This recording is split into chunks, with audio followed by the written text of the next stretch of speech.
13, 2018. Will you please rise, Ms. Fulcher? Will you say a prayer, please? Dear Heavenly Father, we call upon you this evening, asking for your guidance in our decision-making. Give us the wisdom to make our judgments based on the best interests of this community and the children we serve. These things we ask in your name. Amen. Ms. Lamorne, will you lead us in the pledge, please? Oh, Haley, over here. Pledge allegiance to the flag of the United States of America and to the republic for which it stands, one nation, under God, indivisible, with liberty and justice for all. I think they're trying to trick us with that flag. They keep on moving around. Okay, Ms. Fulcher, would you please have the roll call, please? Mrs. Acevedo? Here. Mr. Campbell? Here. Dr. Kraft? Here. Mr. Egan? Here. Mr. Gaines? Here. Mrs. Dysart? Here. Mr. England? Here. Mrs. Lemoyne? Here. Dr. Lewis is not with us. Mr. Long? Here. And Mr. Warren? Here. Thank you, Ms. Fulcher. We will move to item number 4, the voting process to select an interim board member for District Number 9. Ms. Fulcher, will you take center stage? Okay, we're just going to outline the process, and the first order of business is for y'all to actually vote on the process we're going to follow tonight. So I'm going to outline one which was suggested to us by the leadership of the School Board Association and their attorney. Tonight, we would ask each person who wishes to represent District 9 to come up and to introduce themselves and talk a little bit about their experiences and what they would feel would make them a good board member to represent District 9 in St. Bernard. After that has been completed, board members then would be free to ask any additional questions that they so choose. At that point, we may take a short recess just for you to digest and look at your notes. We would come back, and there would be a nomination process to nominate a person that you feel would most represent the district. It could one or both be nominated. We have a ballot that is in your folder, which names both of the candidates if they are both nominated or one is, and it has your name on that particular ballot.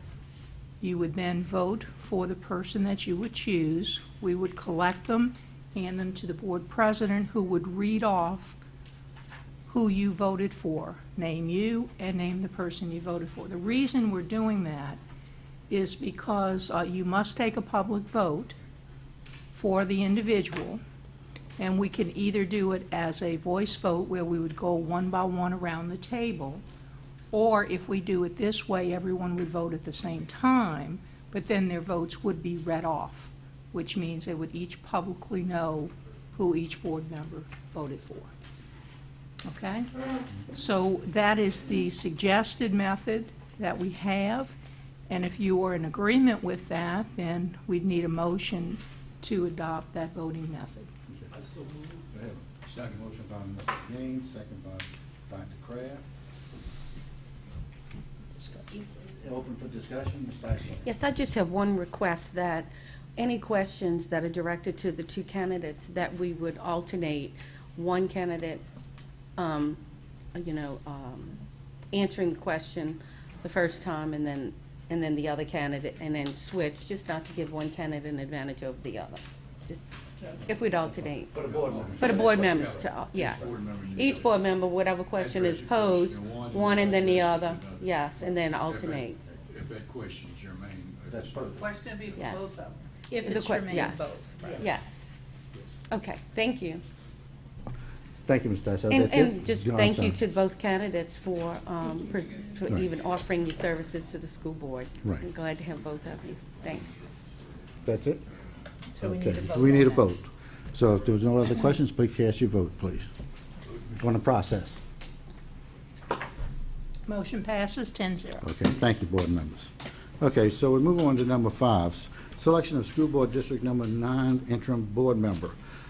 Before we get started, on behalf of the board, we'd like to thank you, Mrs. Jones and Mr. Smith, and that you're willing to give your services to public education. we really appreciate that, you know, because it takes a lot, you know, and what you're looking first is for the children. That's the main thing, so they can pay out Social Security later on, you know? All right. So with that, what we're going to have is come up to the mic, and I want y'all to introduce yourself, tell the board why you wish to represent District Number 9, and what skills you have to be an effective school board member. So if you just talk about yourself, we appreciate it. And then we're going to open it up to the floor, and then from there, we're going to take a little break, and then we're coming back for the nominations, okay? So we're going to go alphabetical order. Mrs. Jones, please, and welcome. Yes, thank you. Good evening, everyone. First of all, I would like to thank everyone sitting here on the board and everyone assembled here for this opportunity to take the time out to tell you a little bit about myself. And Dr. Henderson Lewis is not here today, but I want to thank him also for the great work that he has done for District 9. And I want to tell him thank you, and I appreciate him, and I hope that he, you know, further on with his career, with his superintendent job, that he does well. But my name is Tamara Latoya Jones. I'm a longtime resident of St. Bernard Parish. I graduated from St. Bernard High School in 1996. I have 2 kids, 17-year-old, and he's in high school. He attends St. Augustus in New Orleans. And I also have a 10-year-old son. He attends Lynn Oaks Elementary School here also in St. Bernard Parish. I'm so sorry, y'all. Basically, I'm a business owner here in St. Bernard Parish. I've been a business owner for 18 years. I own a communications business, TNT Communications. I started that back in 2003 after I finished up my business associate degree at Delgado. I decided to be an entrepreneur and open my own business. I also I'm so sorry. I opened my business, like I said, in 2003, and decided 7 years ago that I wanted to bring my business back to St. Bernard Parish. I was at first in New Orleans, and then I got the opportunity to come back here and open my business here, and I opened it in my local community in Violet, where I'm from. And any other questions? That's a little bit about me. That's a little bit about my background. I think the second question was, why do I want to be a part of the school board? For me personally, I have a passion for kids. I have a foundation that I started about 2 years ago in honor of my grandmother, the late Inez Lenoris. She was a local community active here in St. Bernard Parish. She also had a local business in Violet. She had a grocery store that she had several years ago, and she's deceased now.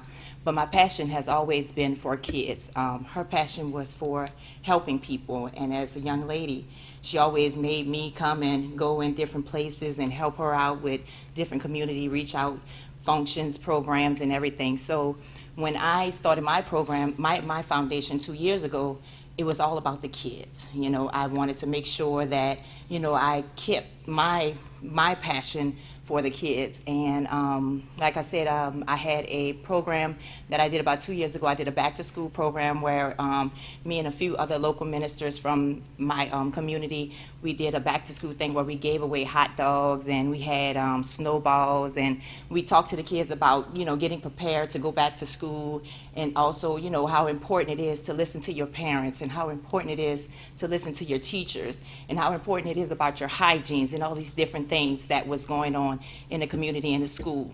So those are some of the outreach programs that I have going on with me as a person within my community.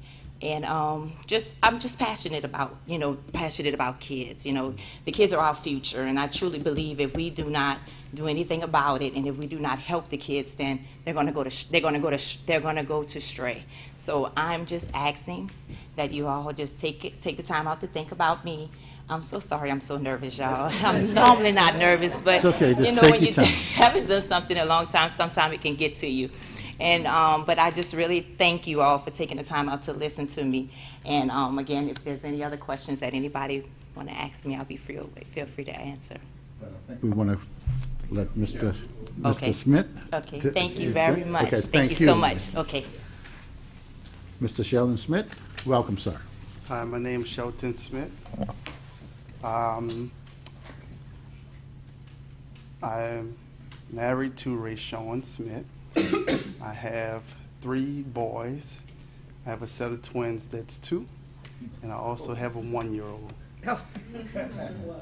My education is, I started at Bournemouth. I then transitioned to Willie Smith, a W. Smith. I was the king of W. Smith when we transitioned. I went on to PGT Beauregard. I did 3 years at PGT Beauregard, and then I went on to St. Bernard High. Katrina came, and I finished out in 2009 at St. Augustine High School. I am a business owner. I'm the owner of S&R Trucking. I've had the trucking company for 6 years. Before that, I worked in trucking with my dad. I am a licensed minister at First Baptist Church of Verret. I've been a licensed minister since 2015. I have also worked for the sheriff's office in St. Bernard Parish. I worked in corrections for a year, and then I went on to do reserve deputy for St. Bernard Parish Sheriff's Office. That's a little about myself.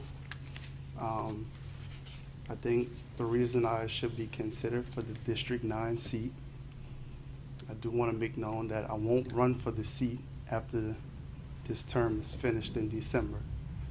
I think the reason you guys should consider me is because I'm pretty involved in the community.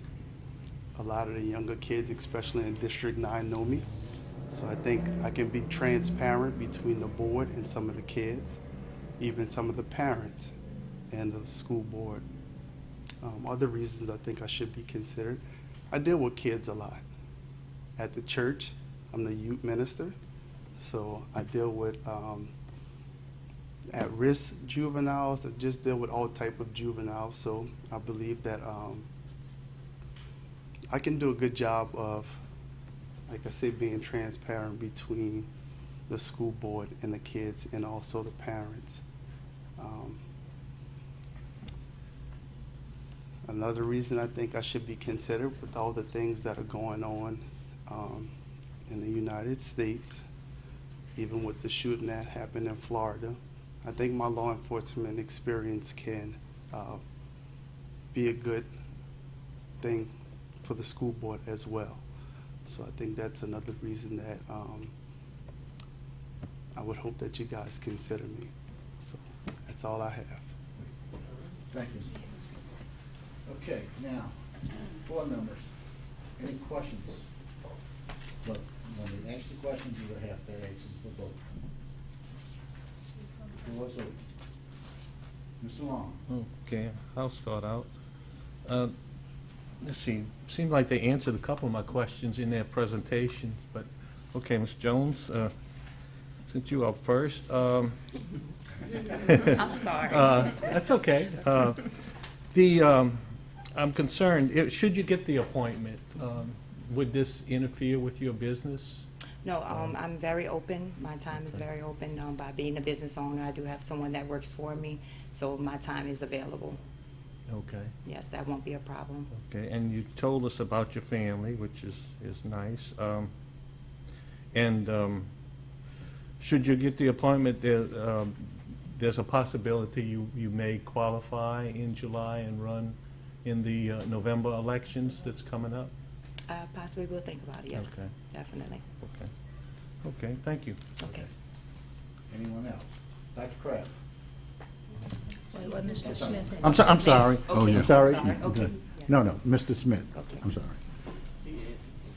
Well, basically, yeah, you answered most. You said you are not going to run probably, and will this appointment interfere with your job in any way? I don't believe that the appointment will interfere with my job. I mean, I do run the company, so I can make my time as flexible as needed. Oh, okay, good. Okay, well, thank you. That's all I have. Anyone else? Dr. Kraft? Thank you, Mr. England. We'll start out with Ms. Jones, ladies first. And you're, Might as well both stand up there. that's all right. Mr. Smith, you go first. This is relative to your education. I know you said you finished at St. Augustine.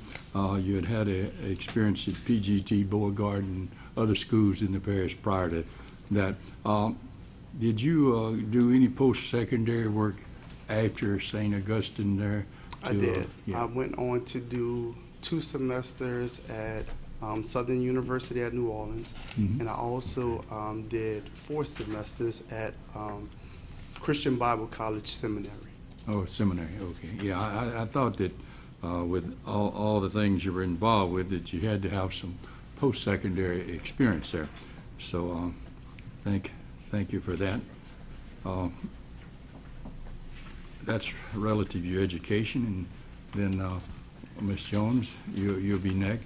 I know you indicated that you'd gone to Delgado and got a Small Business Administration certification, Yes. an associate, and you did attend Southern University. What were your studies there at Southern University? Business also.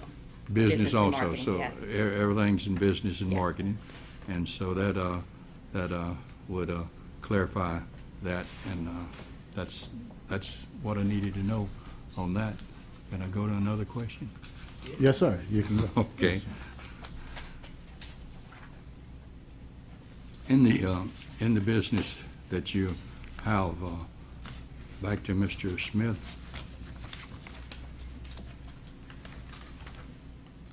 the trucking company, and I'll say this to both of you, of course, it doesn't take a lot of time. Second Tuesday and fourth Tuesday every month, we have a meeting at 6 o'clock, and so you'd need to be free at that time to go to the meetings. And of course, there's other activities that you may opt to do within the school system when they offer this. So it's important to have some dedication, and we appreciate both of you for offering your services. Of course, with this board, with how you interview and the things that you tell us, that'll impact greatly on how we make these decisions on which one to choose.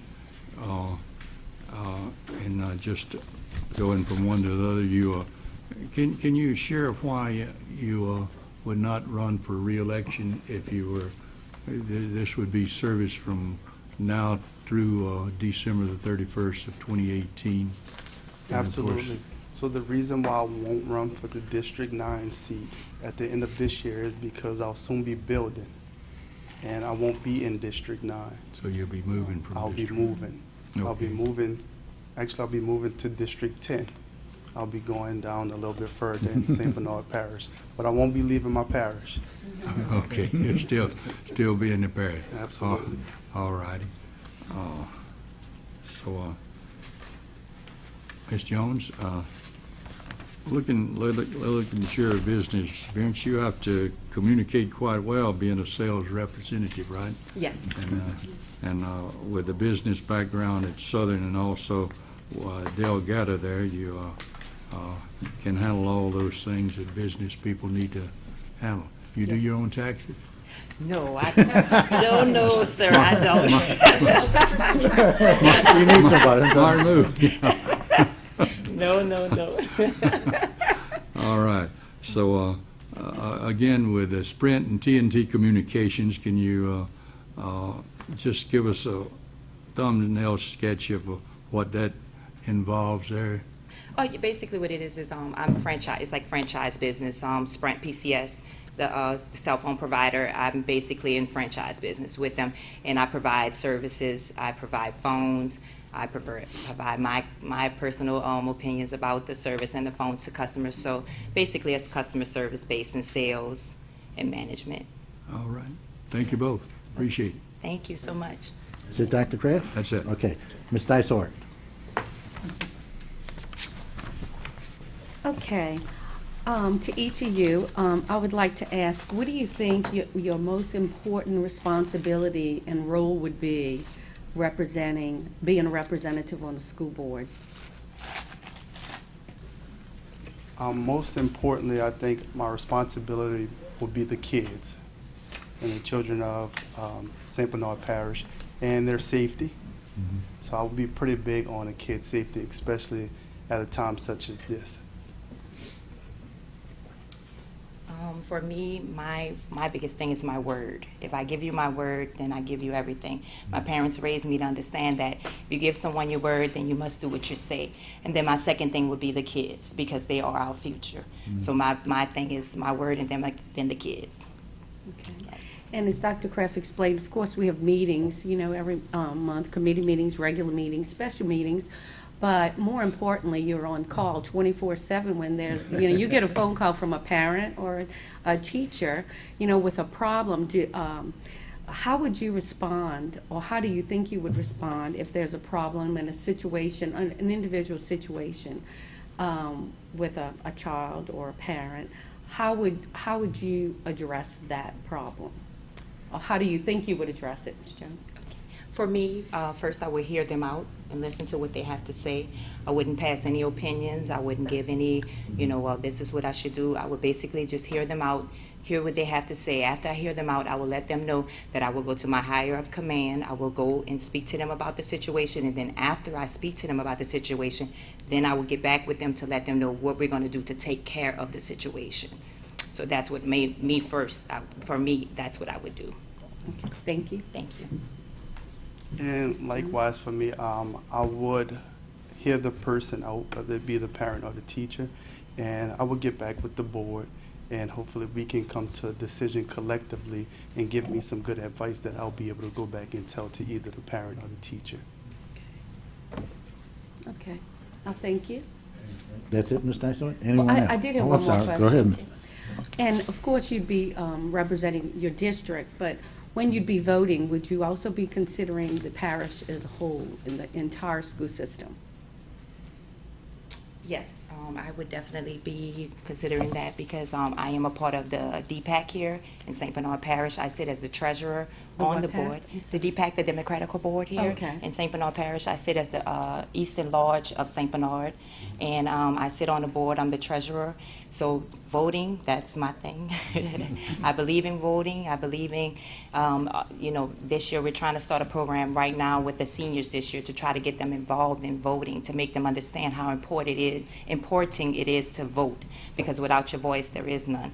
So for me, that would be important. Okay, thank you. Thank you. And yes, I will. I will be a voter. Does that answer your question? Well, I was actually asking, would you consider the parish, all of the districts as a whole, and how, whatever decision we make here, and how it would impact not only your district, but also the children and the teachers and parents of the entire district? That's what I guess, that's what I was trying to ask. Okay, so again, to make sure I understand your question correctly, you're asking, when voting, will I? Consider the impact as a whole. Absolutely, Look at the big absolutely, picture. absolutely. I will definitely look at the big picture, not just District 9, but all districts. Okay, thank you. No problem. Thank you. Thank you, Ms. Dyson. Anyone else? Ms. Estevado? Are you working with any profit or any organizations with the children in St. Bernard at the moment? Either one of y'all? I actually received a text message 2 days ago about a new organization that's supposedly starting up in St. Bernard Parish. It's called the Wolf Pack. It's an actual, it's a traveling football team, and they asked me to sit on the board as they get started. So to answer your question, yes, I'll be accepting that. And for me, I spent 2 years, was a basketball coach for my son with the recreational department. Volunteered, gave my time with the kids for that. And then also I told you about my nonprofit organization that I have with the kids. So those are the two things that I'm affiliated with as far as kids in the St. Bernard Parish, recreational and my nonprofit. Yes, ma'am. Thank you. Anything else, Ms. Estevado? That's it. That's it. Mr. Gaines? Well, one fellow down the road or to the other. I'm a member of the Kiwanis Club, which is a service organization which gives back to the kids. Dr. Crabb is a member of the Rotary Club, same mission. Would you all consider joining one or the other organization during your tenure as a school board member? Yes. Absolutely. That'll be my pleasure to join. Thank you. Yes, absolutely. Yes. Thank you.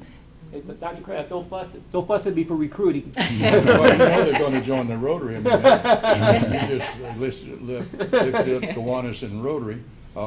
Kiwanis is the Indian name of Rotary spelled backwards. Touche. Okay, anyone else?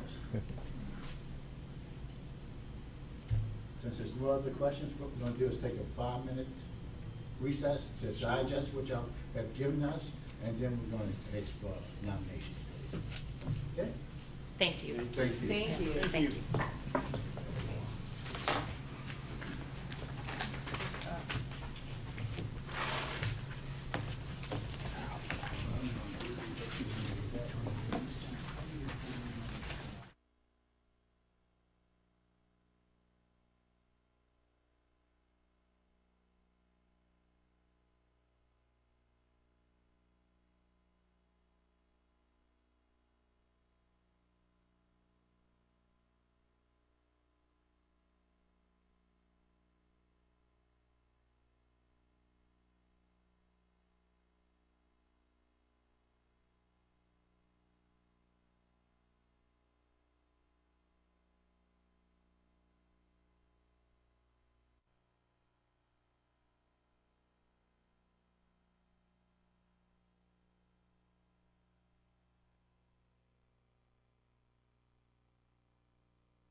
No, you can't. That's again. Right. You can't go into that. That's right. Still getting young. All Let right. me call this meeting back to order. Okay. Dr. Kraft, do you have something you want to say? Yeah, are we in the nomination section? That's what I was going to get to. Yes, sir. Okay. I'm going to open the And floor. we- Let me open the floor first. Okay, open the floor. and Okay. I want to go ahead and open the floor for nominations. And I take the floor. Dr. Craig. First of all, after listening to both candidates, both of them were worthy and they did a great job in the interview. But for continuity purposes there, since Mr. Smith will be available only for a few months, for continuity, I feel that Ms. Jones would provide that continuity. So I'd like to nominate Tamara Jones. Tamara Jones. Okay. You don't get a second. Okay, no, you don't need a second. Any other nominations? Yeah, I'd like to, Yeah. Mr. I'd like Warner. to nominate Sheldon. Diametrically Mr. opposed to what you're saying. I think that, being that he only wants to serve the remainder of this term, that would give the district a fresh start in the beginning and not an unfair advantage to whoever takes the seat now. So I would like to nominate Mr. Sheldon. It's nothing against Ms. Jones at all. Okay. So that's two nominations. I'll So- second the nomination. Well, there's no No. no seconds. You Oh, don't need a okay, I'm second. sorry. Okay, but what we have to All right. close the nominations. You would like to close the Okay. nominations? I'll move, we close the Okay, Ms. nomination. Dysart moves that we close the nominations, second by Mr. Gaines. All in favor? Aye. Okay. Nominations are closed. Congratulations to both of y'all for being nominated. Yes. Now the process comes that we're going to take a ballot vote. So everybody has it in their Is- packet. Is there discussion or anything? No. No, we can No, discuss. you can if you want to discuss. Go ahead, Well, if you want. I think both candidates, y'all were awesome. Y'all did a great job. Evidently, both of your views are very much similar. You know, you are pro-education, pro-students. As Mr. Warner said, though, you know, with Mr. Smith, if we appoint Mr. Smith to the board, then he said he's not going to run, and he would just fill out the spot for the remaining period, and then whoever chose to run, then those voters in the district would then have the opportunity to choose whoever they saw fit, after they qualified. And it's, again, nothing against you, Ms. Jones. I just think as a board, to be independent, that, we should, not should, but that's why, I think both of you did a great job, and both of you would make a great school board member. But just having the fact that Mr. Smith said he will not seek election, then the floor, I think it would be, more open for the voters to choose their representative on their own. Thank you. That's it, Ms. Dysart? Yes. Anyone else? Ms. Escovedo? Even if he does not decide to run and she does, the board, it's still open for the public to decide. Yes. If anyone else comes on, she doesn't automatically walk in. I think either way, it's going to be a fresh start.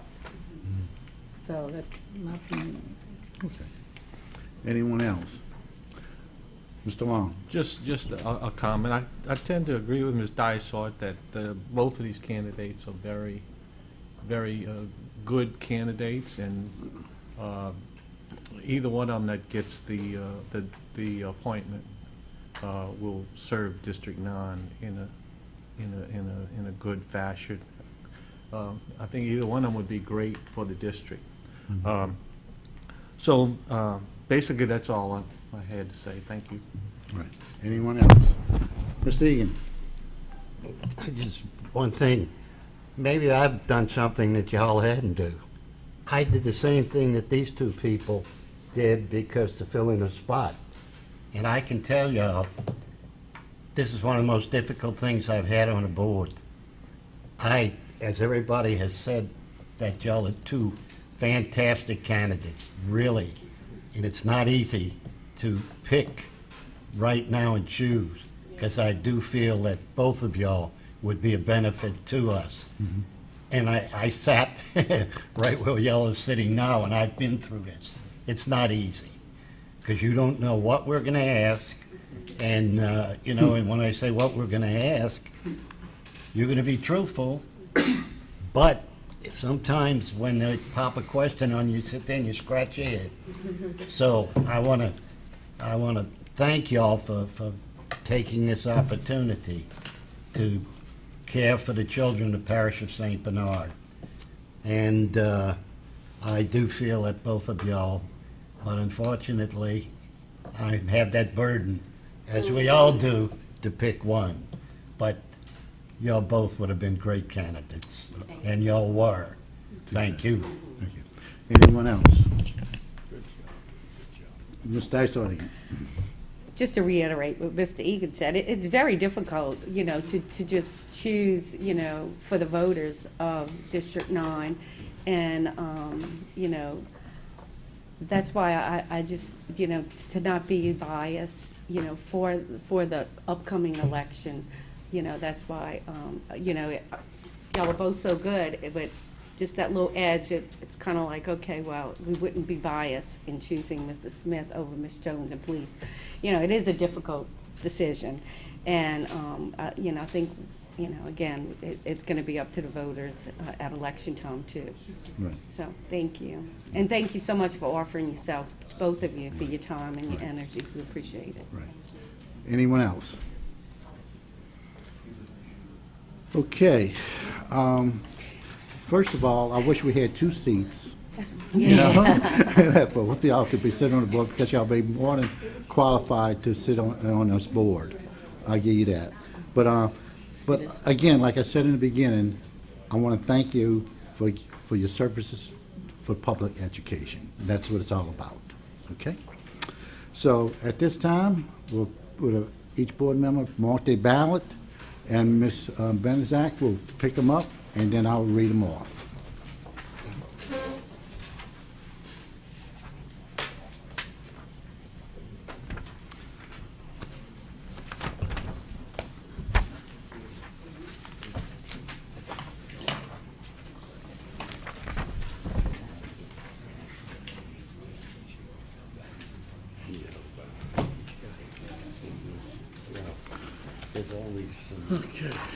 Thank you, Ms. Benedek.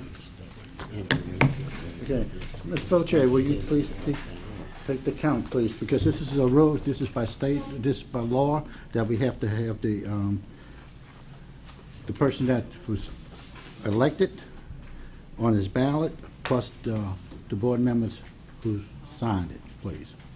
Okay, the first one is from Mr. Don Campbell, Mr. Smith.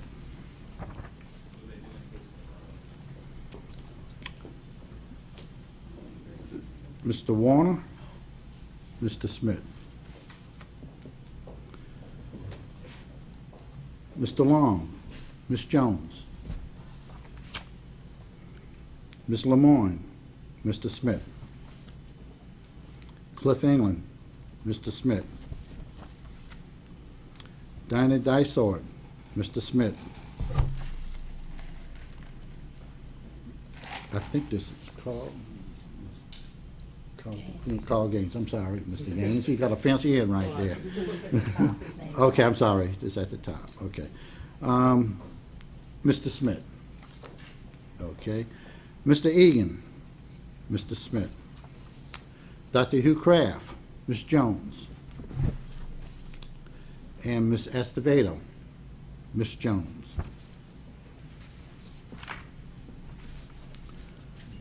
What you have, Ms.? We have 7 votes for Mr. Smith and 3 votes for Ms. Jones. Okay. I want to thank all the board members to cast their ballots. Ms. Jones? Thank you. Thank you. You know, look, you so, you know, I wish we had another seat, you know. But I hope to see you in November, though.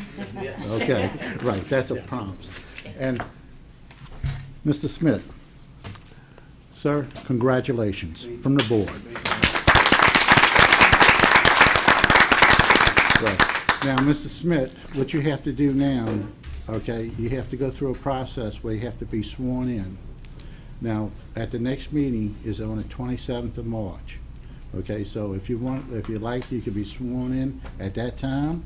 We have some paperwork. I think Ms. Benazak has some paperwork for the swearing in papers. So you can take that with you, or you can have anyone, or you can go to clerk of court, or you can have someone come before the meeting on the 27th and be sworn in at that time. Because that's usually where they usually do it. But that's your call, okay? But again, congratulations, and we're looking forward to working with you. Thank you. Right, on the 16th, right, huh? What's that? Yeah, I Oh, would, go if ahead. I could, Sure. make a recommendation, Mr. Smith. Dr. Lewis's resignation is effective March 15th, so if we want to ensure continuity of representation for District 9, you probably can file the paperwork and be sworn in on the 16th, so that you would be an official board member at that time, and your first meeting would be on the 27th. But we'll discuss that with you right afterward, okay? Okay. Okay, we'll move on to number 6, adjournment. By Ms. Dysart, second by Ms. Esteveda. All in favor? Aye. All right, the special meeting's adjourned. Thank you.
Dear Heavenly Father, we come to you this evening asking for your guidance as we make decisions affecting the school children in our parish.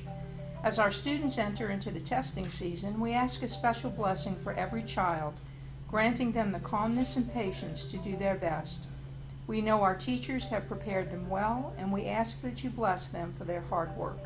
These things we ask in your name. Amen. Mr. Warren, will you lead us in the pledge? Pledge allegiance to the flag of the United States of America and to the republic for which it stands, one nation, under God, indivisible, with liberty and justice for all. Ms. Foche, roll call, please. Mrs. Acevedo? Here. Mr. Campbell? Here. Dr. Kraft? Mr. Egan? Mr. Gaines? Mrs. Dysart? Here. Mr. England? Here. Mrs. Lemoyne? Here. Dr. Lewis? Here. Mr. Long? Here. Mr. Warner? Here. Thank you, Ms. Foche. I have a point of privilege tonight.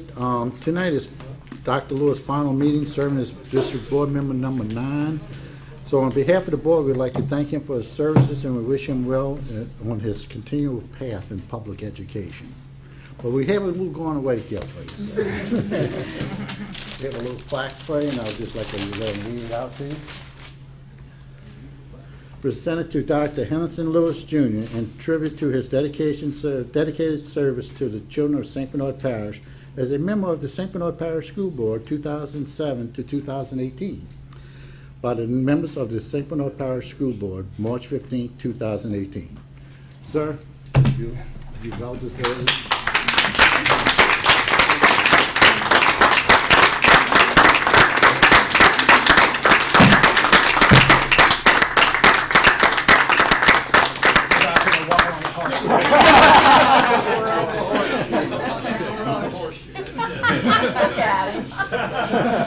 That's like one of the kids. Able to turn. He's one of my kids. Always will be.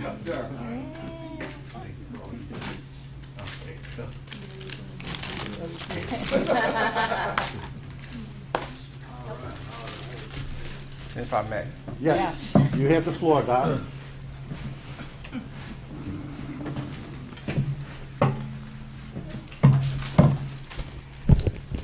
First of all, want to thank God, who is, of course, the head of my life, to take this opportunity to thank my family, my wife Zena, my daughter Taylor, my mother, and then also all of my family members who, of course, cheered me on from not only when I started this journey as school board member for 11 years, but has always cheered me on in my career.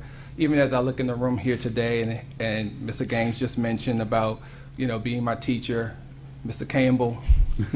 As a high school student, I saw him first period and last period. Ms. Lumetta, who's sitting over here as our assistant superintendent, came in as an interim teacher at St. Bernard High, which was my geometry teacher. I can go on and on and on about all the wonderful people that have impacted my life. Even as an educator, just as Johnny Bloom stated earlier, a young man came into Andrew Jackson in 1997 as a very young rookie teacher. However, I was blessed, as I said before when I made my announcement, to be able to work at Andrew Jackson. And I also want to thank my former high school principal, who was the high school supervisor at that time, and actually sent me over to interview with Kathy Boyd, Right. who, in my opinion, gave me numerous opportunities to explore my leadership as a young teacher. Of course, at Andrew Jackson, I spent my time, my first 3 years, and became Teacher of the Year. And things just continued to go on after that. But it has really shaped my life as an educator. As I said before, Andrew Jackson was a place where I was able to see true excellence every single day.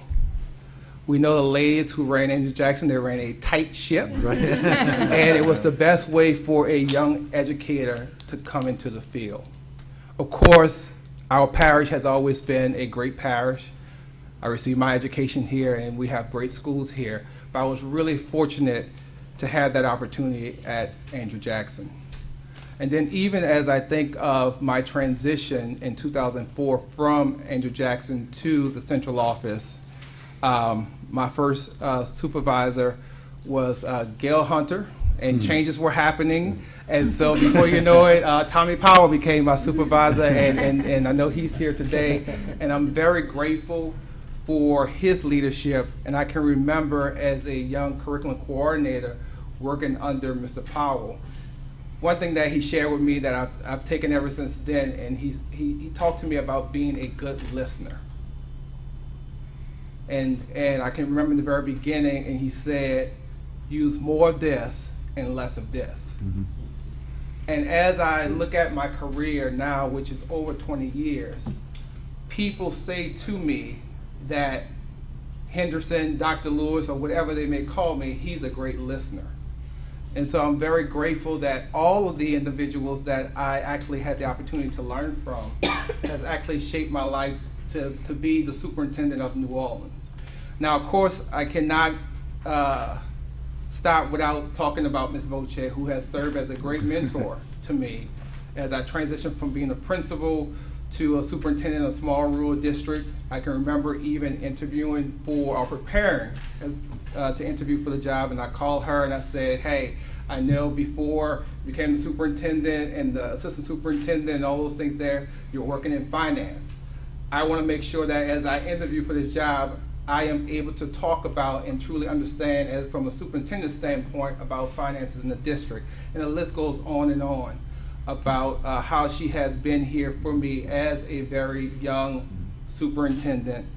And as we would say, one of the most challenging jobs that we have here probably in the state of Louisiana. Mm-hmm. And right now in the state, as you know, my reason for doing my resignation at this time is that we're unifying our schools in New Orleans, where all schools will finally once again be under the locally elected board. And as Ms. Voce sits on the BESI board, she also knows that as we're transitioning almost these 40 schools later this summer, is some of the lowest performing schools that we have, not only in the city of New Orleans, but some in the state of Louisiana. And so I have my challenges. However, I can truly say this. Next Sunday makes 3 years for me as a superintendent in New Orleans.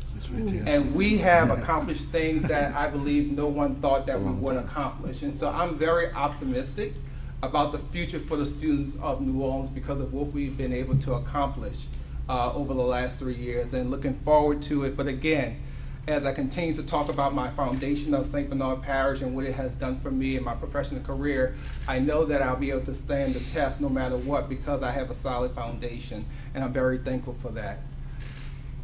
Also, as I look around this horseshoe, and I took the walk just a few minutes ago, I'm very grateful for each and every one of you as we have served here together to represent the students and the families of St. Bernard Parish. We have a great school system, and even when you look at the challenges that we're faced with, and you look at even where we're scoring academically, and you look at the students and the number of students we have in poverty, and the list goes on, and the challenges that we have, but we are always able to come out on top. And that says a lot, because we have dedicated teachers in every single school doing what is necessary every single day to make sure that every student that we have in every single school receives the best possible education. And honestly, you can't say that about every school district. We're very blessed.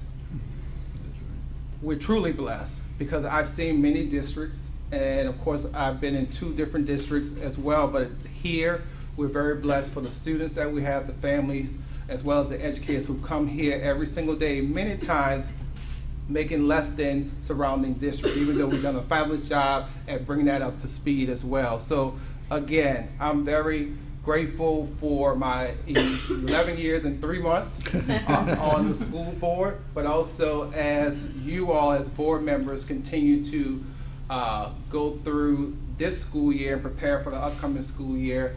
I'd like to also take this opportunity to congratulate Mr. Shelton Smith as he will be coming on the board to serve along with you all to make the best possible decisions for the students of St. Bernard. So again, I am very grateful to have had this opportunity to represent my district, District 9, and the people of St. Bernard, not only for this 11 years, but my entire years as a public servant here in St. Bernard as an educator. Please know that even though I may be stepping down from my position as, I'll say superintendent,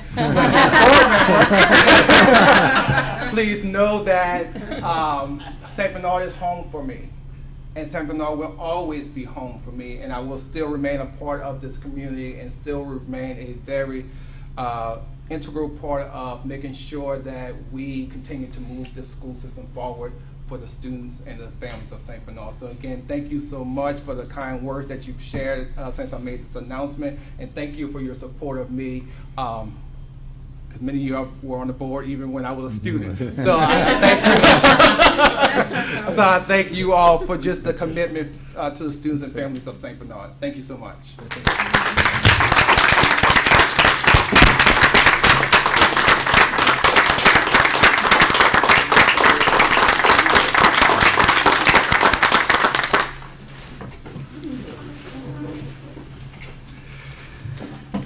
Thank you, Dr. Lewis.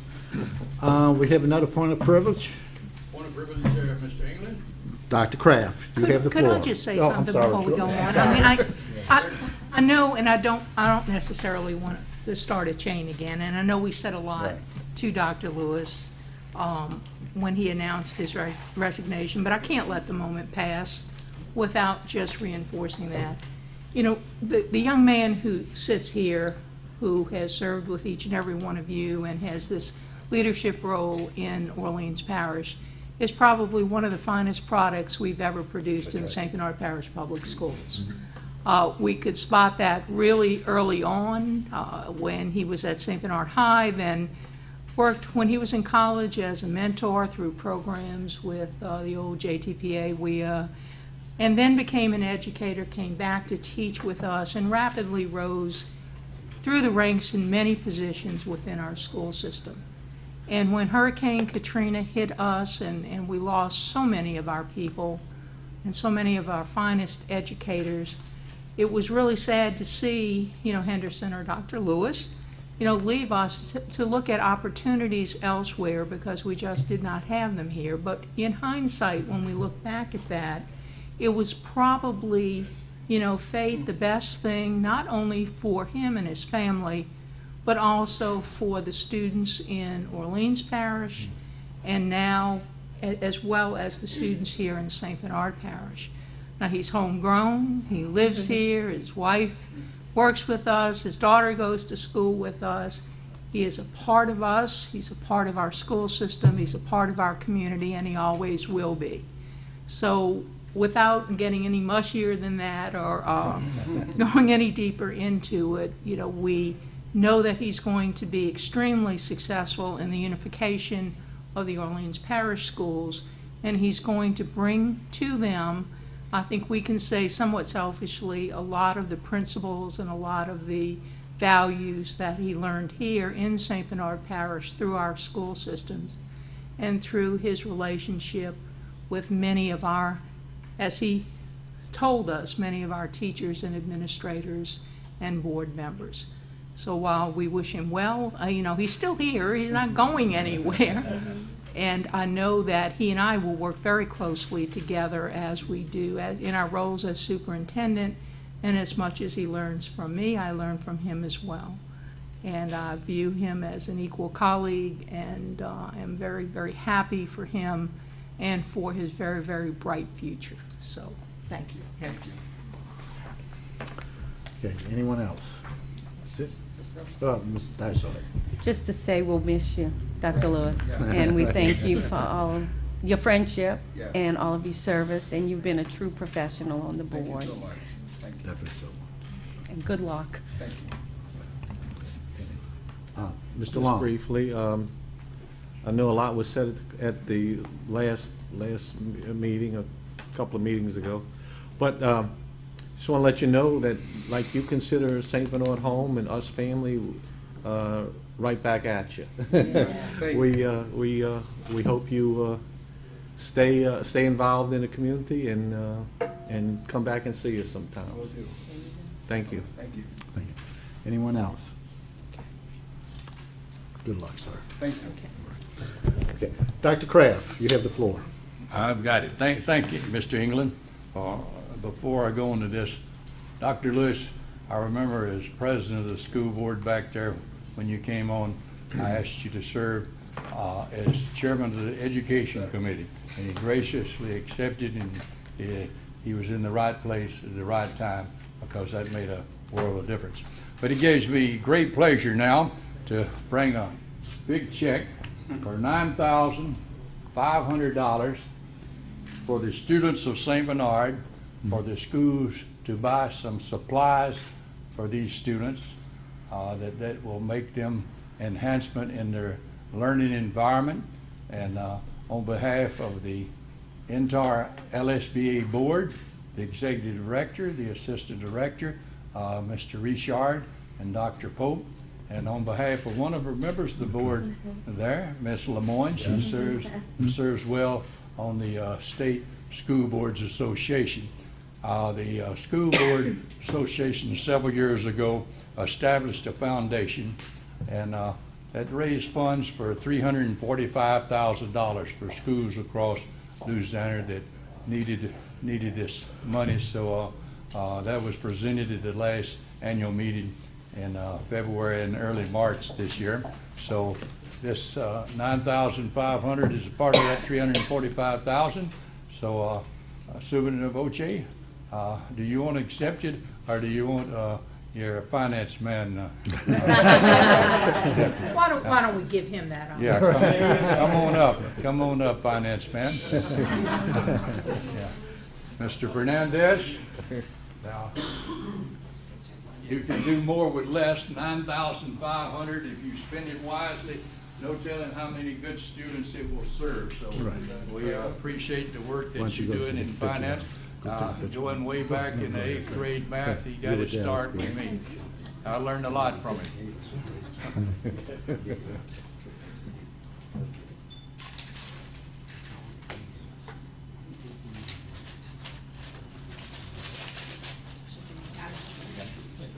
Thank you. Okay, well, we're going to go into that. Okay. Thank you, Dr. Kraft. Okay. Another point of privilege, you know, some people might have just turned on their televisions at 6 o'clock to watch our regular committee meetings, but we had a special meeting at 5 o'clock to appoint someone to the board to represent District 9 for the remaining term to take Dr. Lewis's spot. And to announce this is Mr. Sheldon Smith. So congratulations, sir. We're looking forward to working with you. And thank you again for giving your services for public education, sir. Thank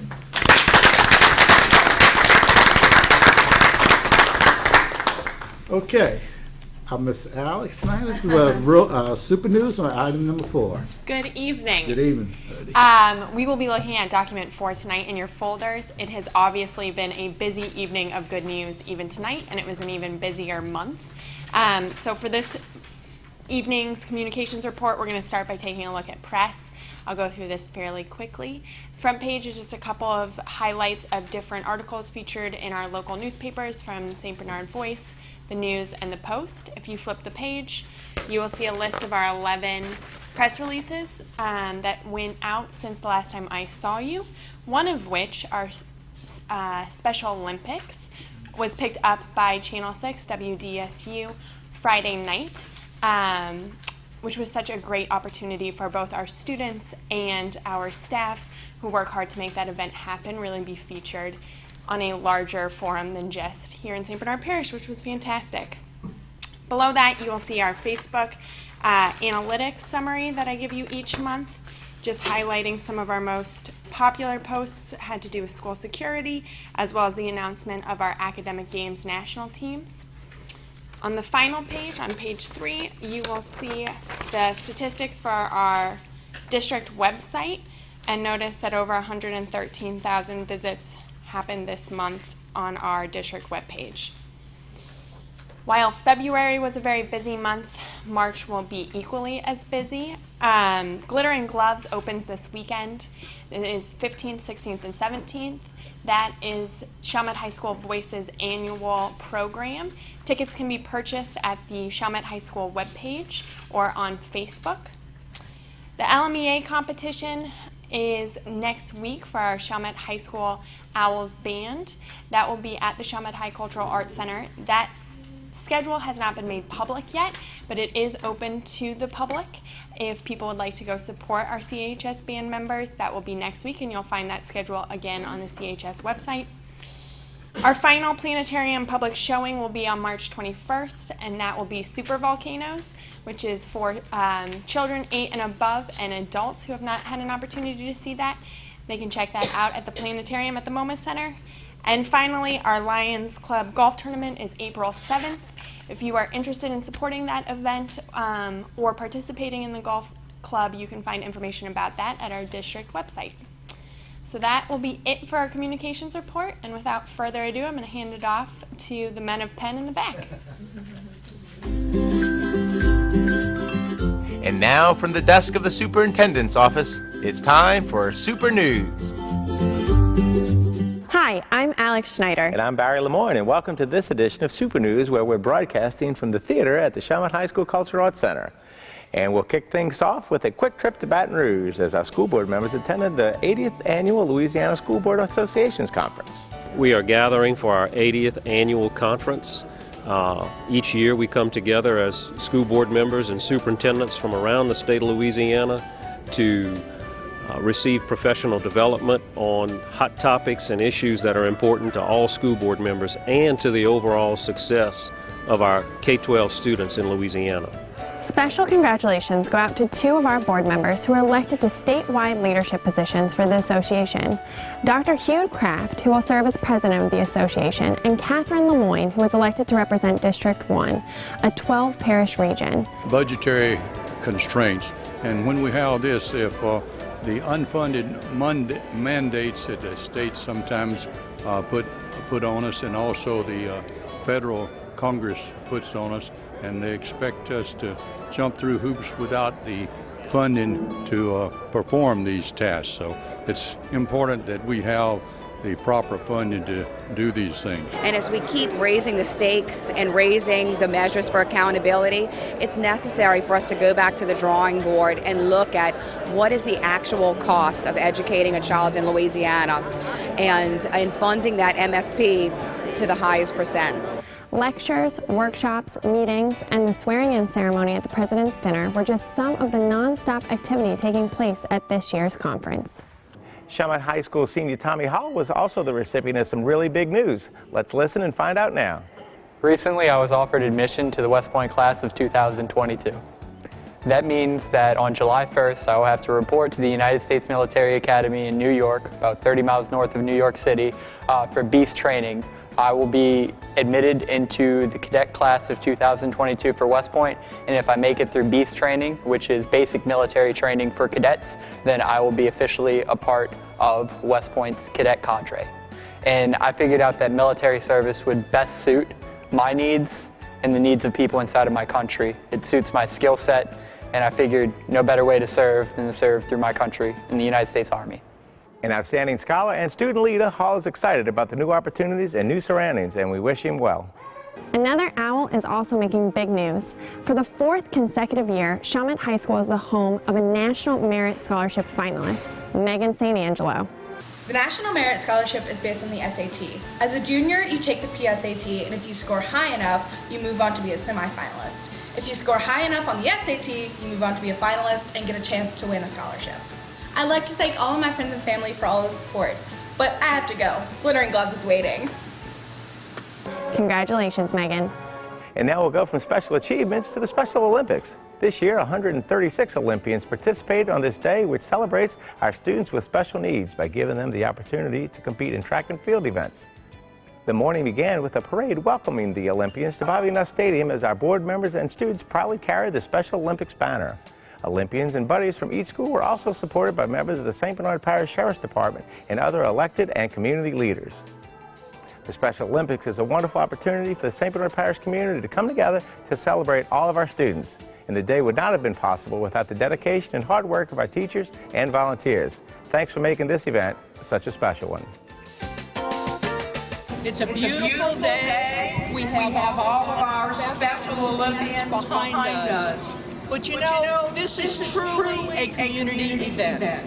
We've got representatives from all segments of our community. And we're very fortunate to have many of our local leaders with us this morning. And now we go from track and field to the elementary school fitness meet. Organized by the St. Bernard Parish physical education teachers, the event brought student athletes from each school together for this one-day event.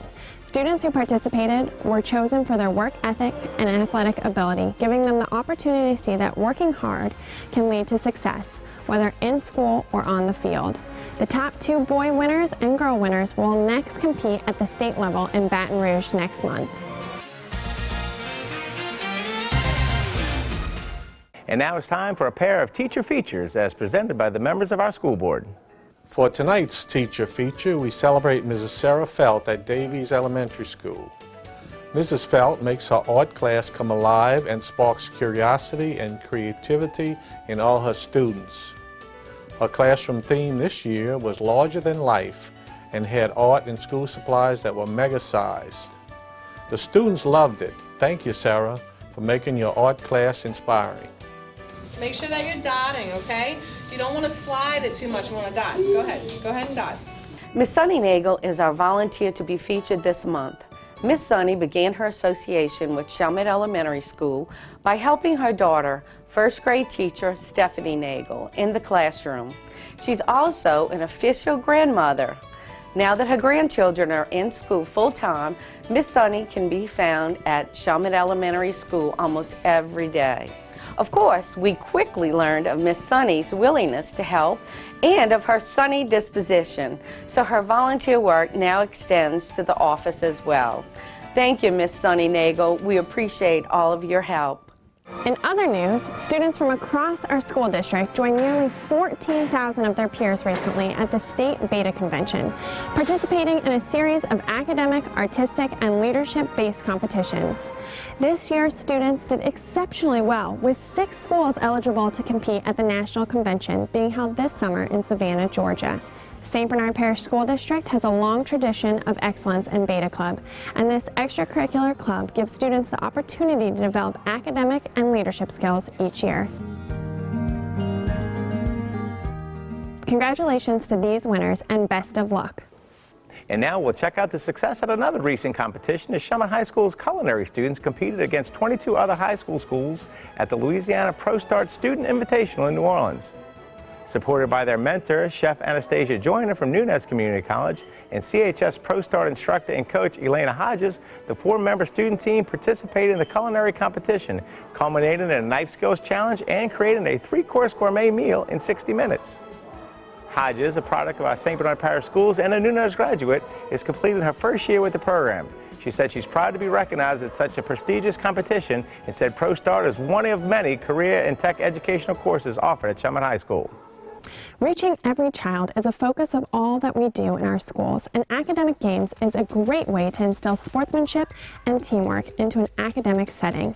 Recently, the highest scoring players from our 4 teams were announced, representing St. Bernard at this year's national tournament in Knoxville, Tennessee next month. Congratulations to the teachers and coaches on your success, and best of luck at nationals.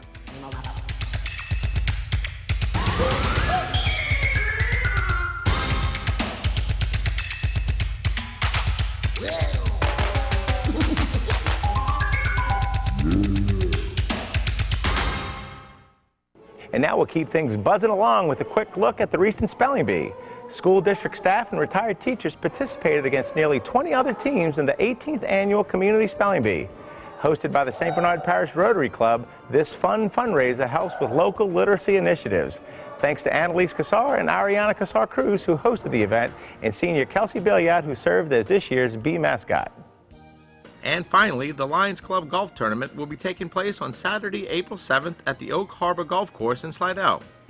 With the mission to serve the children of St. Bernard Parish, Lions Club supports an array of programs, including the Lions Eye Foundation, Project Graduation, and Relay for Life. Information regarding participation and sponsorship can be found by visiting the website below or by calling Paul Granberry at 504-301-2000. Hey Alex, Lions playing golf? I guess every hole must be a paw 4. Well, that would do it for this edition of Super News. And as we gear up for the fourth 9 weeks, we'll keep you posted on all of the good things happening in our school district here on Super News, Where we always let the Super News roll. And we'll see you next time, and we'll see you at Glittering Gloves.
Thank you, Ms. Snyder.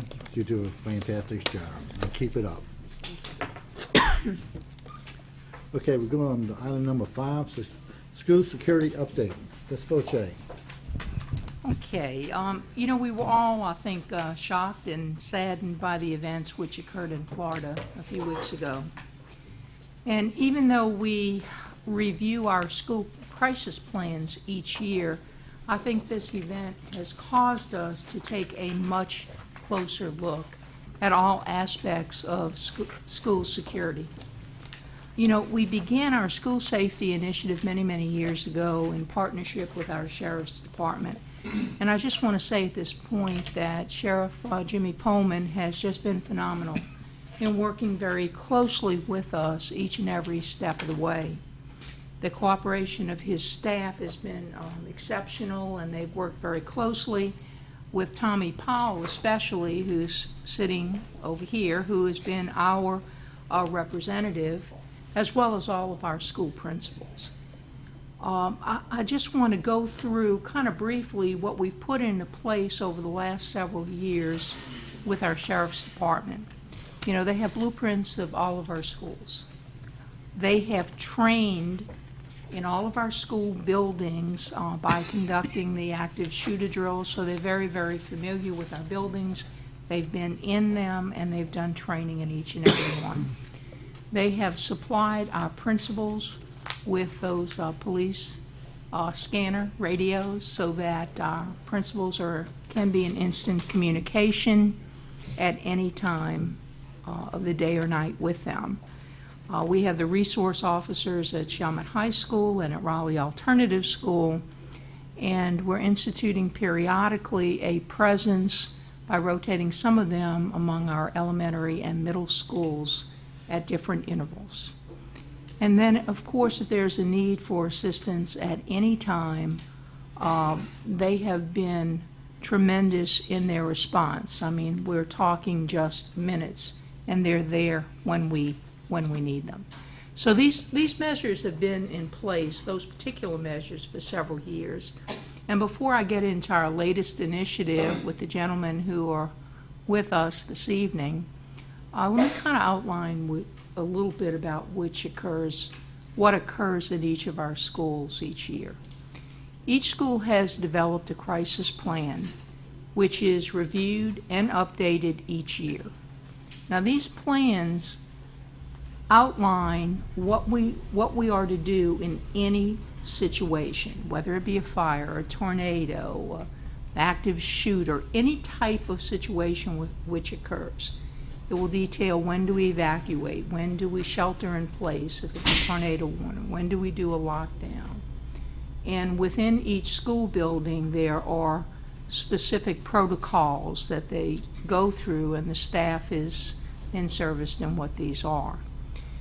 The plan requires emergency drills, which in most of our schools we're doing monthly, whether it be a fire drill, which are the most frequent type drills that we have, or tornado drills where they would shelter in place. And twice a year we do the active shooter lockdown drills. We do it within the first 30 days of the school year beginning, and then we try to do it again at least once in the spring. Every school now has a functioning badge pass system, is what we call it.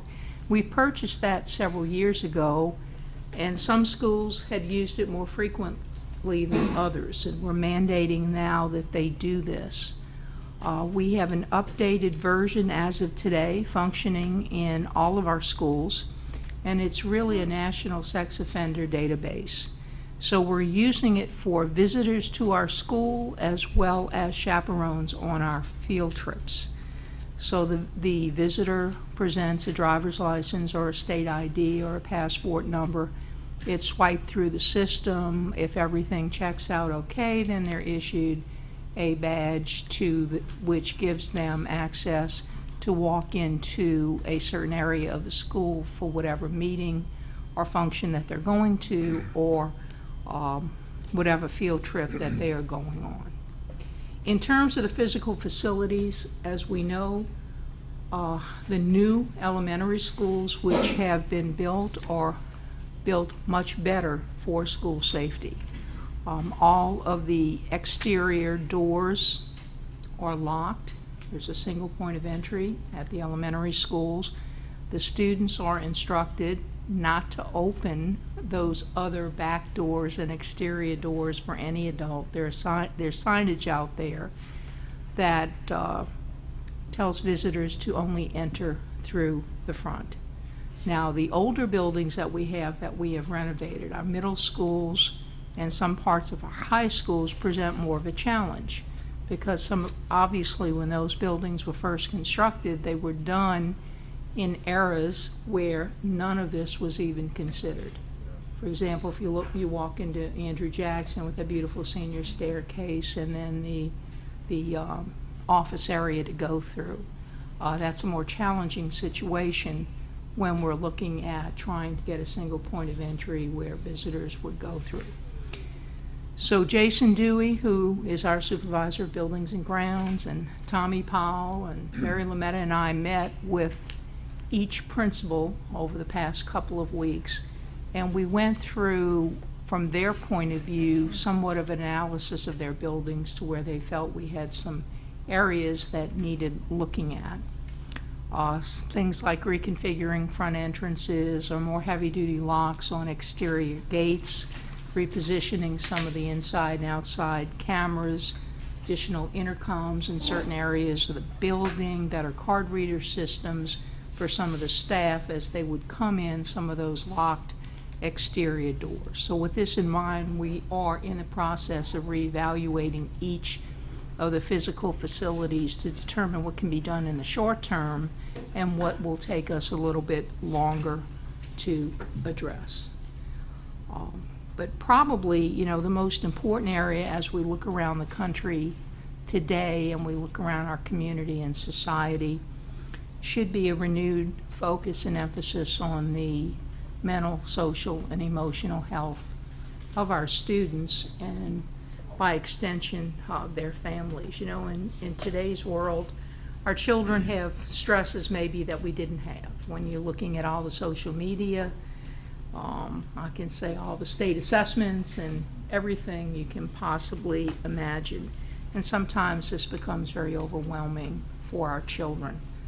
We are fortunate that we have counselors in each and every one of our schools. There are many districts in the state and the nation who may put in school counselors at the high school level, but they do not exist at the middle and elementary schools. But we have made the commitment, to have them. In addition, our pupil appraisal staff, we have certified social workers and school psychologists who deal primarily with our special education students, but will cross over with our regular ed students in times of potential crisis. So I think this is an area where there should be a lot more attention, a lot more focus, and I would hope a lot more resources or financial resources that are appropriated by our legislature and the community to address the severe needs that we're seeing, I think, in some of our young people. We have started this year an emphasis, and we did this at the beginning of the school year, on the social and emotional well-being of our staff, and then by extension to our students. So we are in the process of doing that, and we have been since last August. We've made that a major initiative for this year that we intend to continue.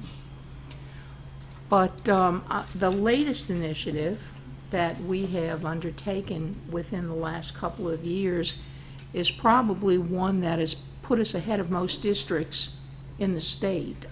I was talking with Sheriff Pullman at the Special Olympics on Friday, and he said that in his discussions with colleagues across the state, he feels that we're in a better position than any other community. I've asked John Ram, who is in charge of our local Office of Emergency Preparedness, and Bobby Norton, I think, from the Sheriff's Department is here. Bobby, I asked you your official title, Special Operations and Training, is it? Was I close to that? Okay, well, Bobby was at Shelman High School when I taught there, so we go back a long way. I think I was a good student, too. Great student, great student. Okay. Well, Mr. Ram had secured a grant and approached us, I guess, about 2 years ago, as part of a community-wide safety initiative to develop a plan for all of our schools in cooperation with Office of Emergency Preparedness, our Sheriff's Department, Fire Department, Ambulance Service, and I'm going to let him come up in a minute, possibly with Captain Norton, and maybe give a little bit longer explanation about this. But these plans were developed in case there was a disruption or an active shooter on site, and how we would all spring into action, and what we did in terms of plans at the school sites, and then what would happen off-site. And the members of our team who worked with them, Tommy Powell out there, and David Fernandez and Alex Schneider, as well as our principals at each building. So with that, right now, I'm going to ask Mr. Ram, and if you wish to bring anyone with you, to please come up and maybe talk a little bit about what this grant was all about. It was in partner with LSU's Stevenson Disaster Management Institute, who led that effort. But Mr. Ram, if you would just maybe explain that a little bit. Yes, ma'am. Good evening, folks. How you doing? Mr. Campbell, a long time no see. 7th grade Louisiana history teacher. Way back when. Down at St. Bernard High School, many, many years ago. But anyway, yeah, several years ago, the state put out an emphasis on school safety. It was a small program. The state wanted the OEPs to go out and work with the school districts to get something going. Well, about that time, I was talking with a guy named Jim Hupt, who was the emergency manager for Jefferson Parish Schools. And he told me of a company, SDMI, Stevenson Disaster Management Institute, which had came out and gave a proposal to do one of the schools in their district. So I got hold of these folks, and at the time we did have a larger grant, which we no longer have, unfortunately. And we contracted, we went out for proposals, and they came in, won the bid, and I know the people who worked there because they were former GOSEP employees, Governor's Office of Homeland Security and Emergency Management. So I knew them well. We came out, and the beginning of the plan is where they bring their GIS specialist in. They walk the entire school. In fact, the plan for the Arlene Miro School, they're going to come out the 4th of April and start the walkthrough. What they do is they go into every school, they look at all the door swings, which way they open, where's there a wall here, can you ingress, can you egress, room numbers, and if possible, teacher names to go with the room numbers.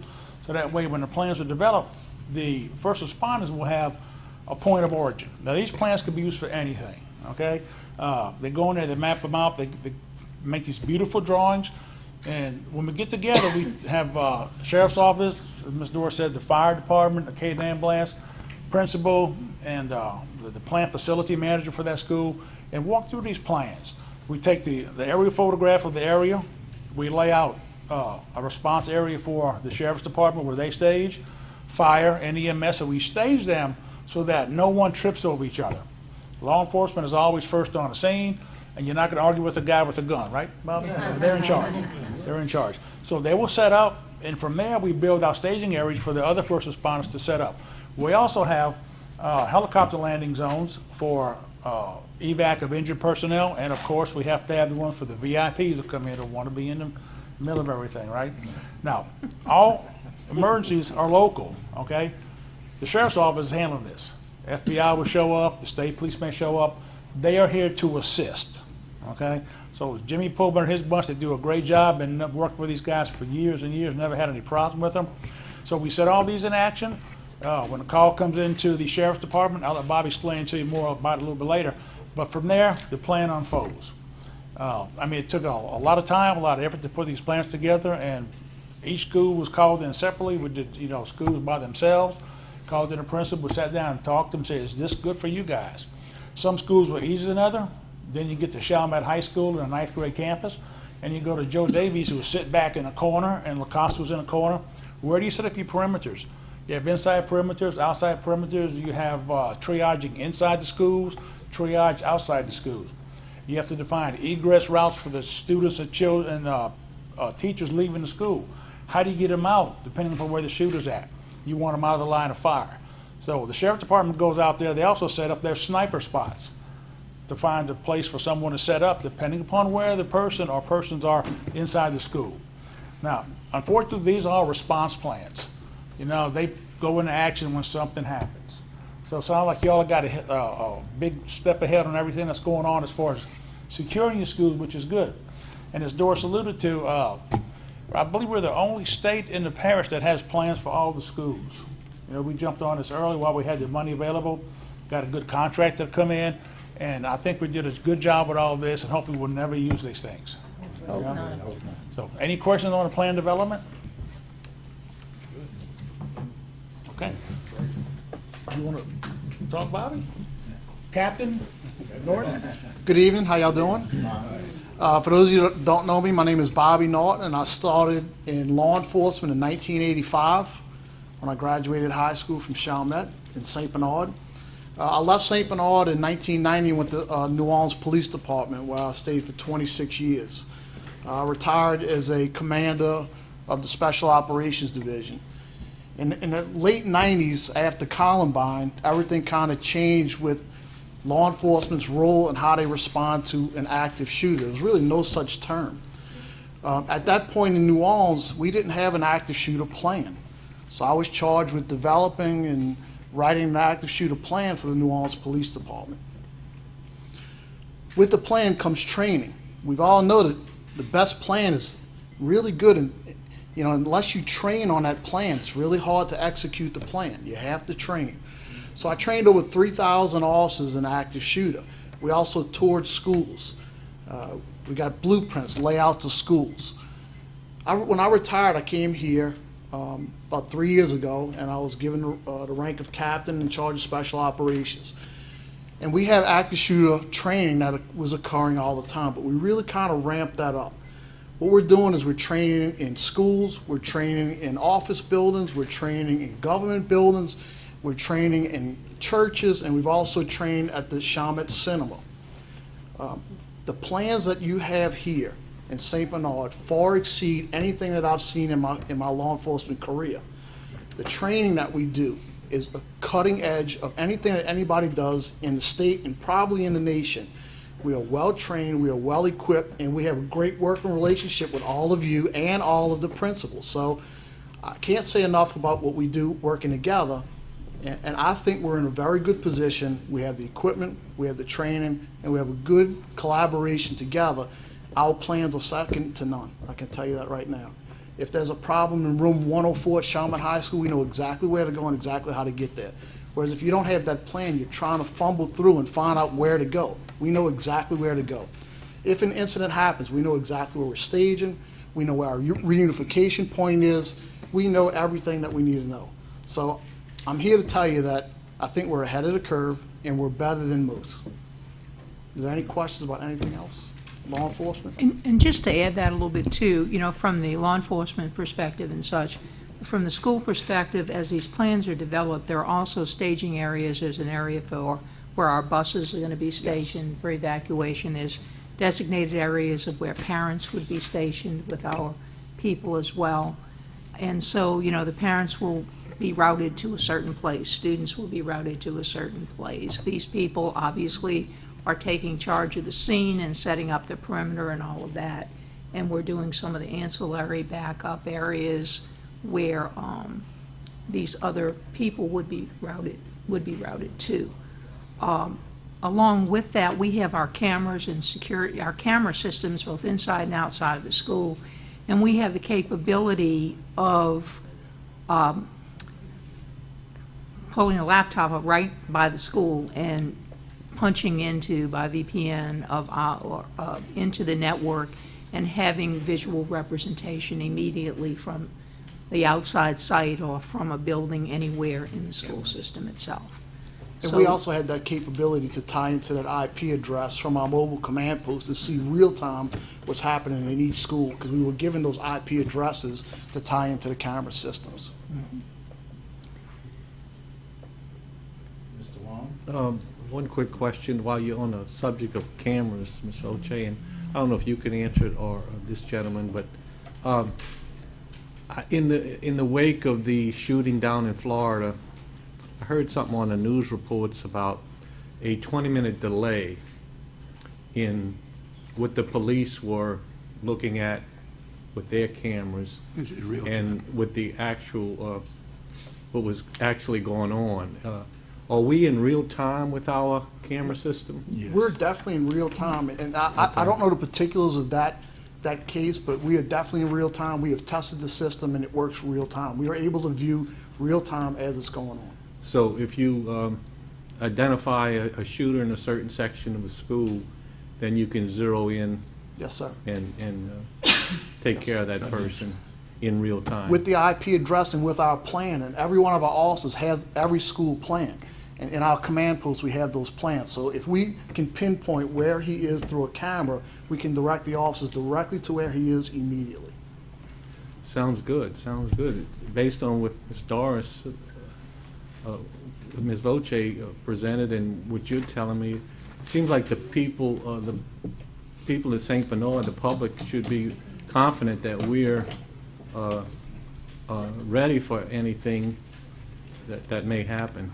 No, yes, sir. And the bottom line is, with the plan that we did it in conjunction with the school administrators. We did it in conjunction with the school principal.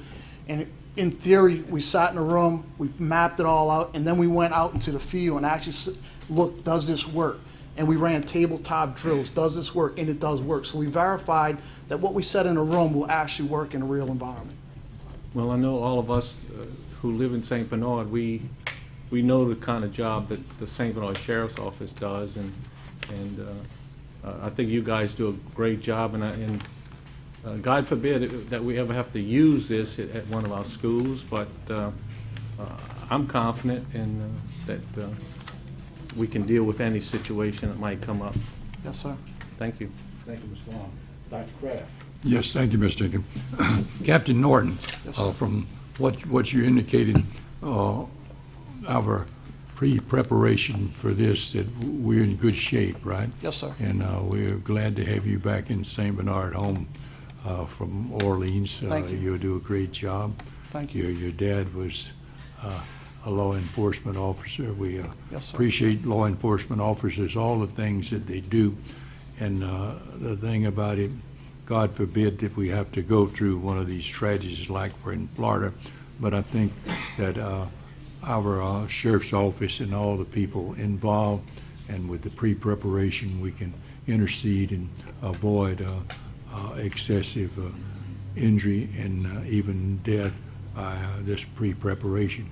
So we're proud of a plan, administration, the schools, and with the sheriff's office, with your involvement, and of course with the plans and the outline of schools, and being able to station people at the strategic spots that can avoid a tragedy that happens so quickly in other areas of the game. So we thank for all involved. for your work on this, and we feel confident, as Mr. Long says, that we're in just about as good a shape as you can be in a secure and safety environment for our students, and the students is what it's all about. Yes, sir. Thank you very much for all your work. Thank you, Doc. Thank you, Dr. Kraft. Anyone else? Mr. Gaines? I know you stated that you have access to our system using IP addresses to get the images. Cell service, in a lockdown situations, students are whipping out their cell phones, in all sorts of scenarios. Sheriff's Department able to monitor those cell or no? No. Gotcha. No, we cannot. Now, we can bring something in at a later date. In other words, it would take a little time to get somebody to get there and get that done. But real time, no. No. Okay. Real time, we cannot do that. All right, thank you. They can call the sheriff's number. Sorry. Anyone else? Ms. Dashay? Yes, I just want to thank the Sheriff's Office and also parish government for being proactive. Safety has become even more important and more of a priority in the light of the terrible situations happening in our nation. God forbid that this would happen, but it's, I know we've been prepared for any occurrence or event such as this, and it's just great to know, Mr. Norton and Mr. Ram, that in your eyes, we know that the school system, Ms. Voce, and our principals and our teachers have been advised, and even the students, as to what to do in case of any emergency. But it's good to know from your standpoint also, based on other parishes, that we're actually ahead of the game, I guess you could say, or well prepared. And thank you, Mr. Ram, for when you got the grant. Thank you for thinking of our school system and using the grant for the safety of our students. We really appreciate that. And again, we appreciate the cooperation of the Sheriff's Office and parish government. And let's just pray that we don't have to be faced with anything, any tragedy. Yes, ma'am. Thank you. That other states have been faced with. Yes, ma'am. And we thank you. And I know the parents I'm sure many of you have been questioned as to, what we're doing locally. And it's been an ongoing. Oh, yes. For years, even before this incident, it's been an ongoing concern and a plan that we've had in place year after year. And every year, I know we continue to improve it. Update. And make sure that we're prepared and our teachers and students are prepared. And I just want to tell you from my experience, I've been doing this a very long time, and I feel pretty well versed in the active shooter and plans and execution. And I've personally been on active shooters and personally have run them as a commander. And I feel very good about where we are as a department. I feel very good where we are as a school.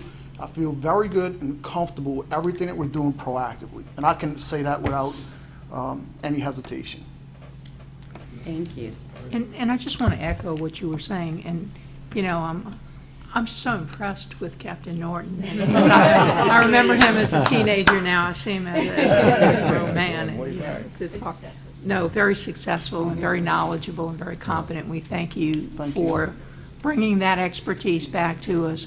I want to thank John Ram especially, when he called me about this, and like you said, it was 2-3 years ago, and I said, you want to do what now? And he says, well, we need to do this. I said, well, what exactly are we looking for? And as this began to develop and, come to fruition, I mean, we've got all of these plans in place that, as I talk with superintendents around the state, that no one else really has. So knowing that it's being managed by these gentlemen, and that should give us a feeling of confidence that if the unthinkable would happen, that the response would be there. So obviously, we're looking hopefully to prevention on the front end through what we talked about in terms of counseling and mental health services and things that we need to do for both students and adults who suffer from, I think, a mental imbalance, and that's all I can say for anyone to do such a thing. But as these preventative measures I've got a frog in my throat here. But we've taken these preventative measures, but also the practical measures of what we can do in the schools, and then feeling that our sheriff's department and our parish resources are working with us so closely, and that we've developed to the best of our ability plans that will be most effective in just a horrific situation. Yes, ma'am. Thank you, Captain. Thank y'all. Anyone else? Thank you, Mr. Thank y'all. I really appreciate it. Thank y'all for Parish coming. government. Appreciate it. Anything else?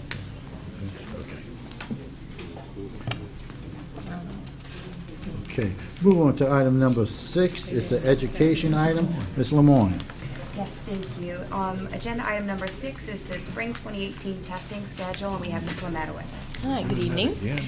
As we look forward to the spring testing in April and May, I just wanted to start off with taking a moment to thank the students, the teachers, the administrators, the counselors, central office staff, and our IT guys. I think that they've gone the extra mile. The IT guys have worked tirelessly to help us get the equipment in place and get it operational. So as the teachers and students work to address the standards, we're actually giving them the equipment in hand to help them prepare for the state test. So they've gotten to practice all year on the equipment they're going to use on the state test. So I can't say enough about the effort starting last summer, moving into the school year that has happened in that regard.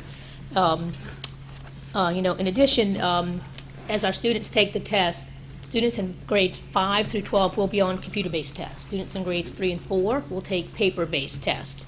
So, as we look at the schedule that I gave you, you'll see the color coding explains that the students, the sessions in green that represent students in grade 5, those are taking paper-based tests. The sessions in yellow, middle school students in grades 6 through 8 will be taking computer-based tests, and the blue will be high school students, grades 9 through 12, taking computer-based tests. If you see the pink moves into the last day of April and beginning of May. Those are our 3rd and 4th grade students taking paper-based tests.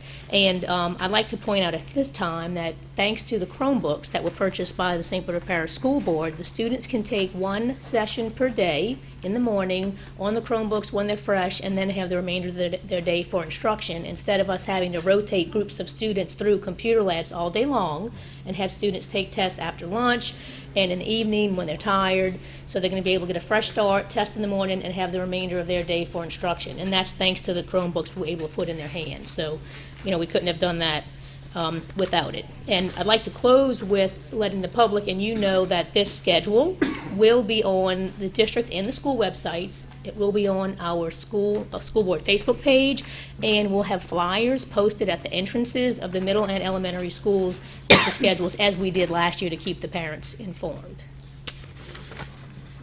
And Ms. Lametta, talk just a little bit about the Special Education Louisiana Connect assessment, how long it takes, that window, and the English language proficiency.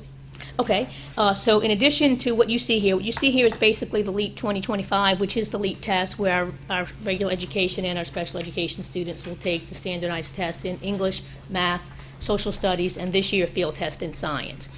Some of our other populations, like our English language learners and our significantly disabled students, English language learners take what's called the ELPT test. That's the English Language Proficiency Test.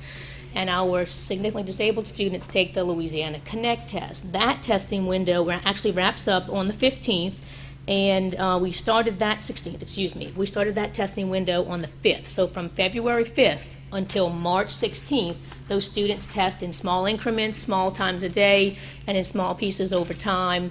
And we get their English language skills tested for the ELL students, listening, reading, writing, and speaking. And Louisiana Connect students are assessed on the Louisiana standards to an extent. And that is, that's taken over time. And we give those tests to them in small chunks. So we're just wrapping that up on the 16th. So we've been doing that since February 5th. We test. Testing season. Yes. Thank you so much, Ms. Lametta, for this thorough presentation and having this so nice and organized so that the public can really understand this. And I also want to thank the teachers and the school leaders for doing such an incredible job of managing this testing schedule and really motivating the students to do their best. This is a lot, and it can be very stressful, but the teachers do a great job of motivating the students, keeping them upbeat and positive, and finding ways to encourage them. So thank you. Any questions for Ms. Lametta? Mr. Warner? I have a question. Thank you, Catherine. When you have an ELA session one day, is that the whole day, or is that half the day? No, good question. So the sessions And you might typically have said run it, I from didn't hear you. 60, 75 to 90 minutes based on grade level. The higher the student, the longer the test. So one session's no more than 90 minutes a day, whereas if we had to give them 2 sessions, it would be 3 hours of testing. So that session could be, based on the grade level of the subject, 60, 75, or 90 minutes in a day. You'll see we have social studies towards the end of the window that we do 2 sessions a day because there's a 45-minute and a 60-minute session that day. So those were short enough to give the students 105 minutes of testing on the social studies day. But the English and math sessions range from 75 to 90 to 60 minutes based on the grade levels. Thank you. Dr. Kraft? Thank you, Ms. Lamont. Ms. Lametta, is any change, or this is still the standardized testing that's been customary from the state, and this is a state-developed test, is that right? Yes, sir. Okay. Is any problems, anything that's changed about it, or is it still the same? Are the interpretation of the evaluation changed? Can you shed a little light on that? I'm not, evaluation? Yes, any accountability as far as the school systems, how it stacks up as compared to previous years. So the different type of test, you mean? No. Scoring. Oh, the different scoring. Okay. Scoring. I think we mentioned with the new advent of the ESSA plan, we went away from No Child Left Behind to the Every Student Succeeds Act. And in that, when we moved in that direction, yes, the scoring is different. In the past, there were 5 levels. We have advanced, mastery, basic, approaching basic, and unsatisfactory. And in the past, basic, you got 100 points if a student scored basic. Now, if a student scores basic, you get 80 points. The schools will get 80 points. 80 points. Okay, yes, so that's less. And you get 100 points for mastery. So the scores you do get fewer points for the same score, yes. That has changed for the accountability system, yes. And I think your point, Dr. Kraft, is that the students can score better or do better this year than they did last year, yet their score will be lower. Okay. So the student So score they'll will be lower and the school score will be lower, even though they may achieve at a higher level. Yeah. Okay. As what I was understanding, that there was a change, and it's not always in the best interest of the student in changing there. Rigor is not always better. Big's not always better. And so we have to sometimes evaluate the accountability system, and I think that's what hopefully we will be doing through the Louisiana School Boards Association by bringing in a third party that's neutral relative to this, and let them look at how this stacks up relative to other accountability systems throughout the nation. So this is why I was asking this question. So I think we need to take a good look at this and make sure that we don't have a flawed accountability system, because the students, they don't have voices out there. We have to be those voices to protect them as far as evaluation is concerned, especially when it's an external group like the state trying to determine what the student does and then evaluate the school district based on how the students do. So again, I'm not opposed to rigor, but I am opposed to things that are not fair. Well, and just to add on to that, as the coach mentioned earlier, so many of our students have experienced trauma and struggled through things that when they take these assessments, it's a stressful time for them. They've worked all year, and so I want to commend the counselors, the teachers, the administrators, because they do a fantastic job of remaining calm, letting the students know, look, you're ready for this, you got this, you've prepared all year, and then like you said, when the scores come in, if their school rating may drop because they're getting the same or a better score and their school looks like they didn't do as well.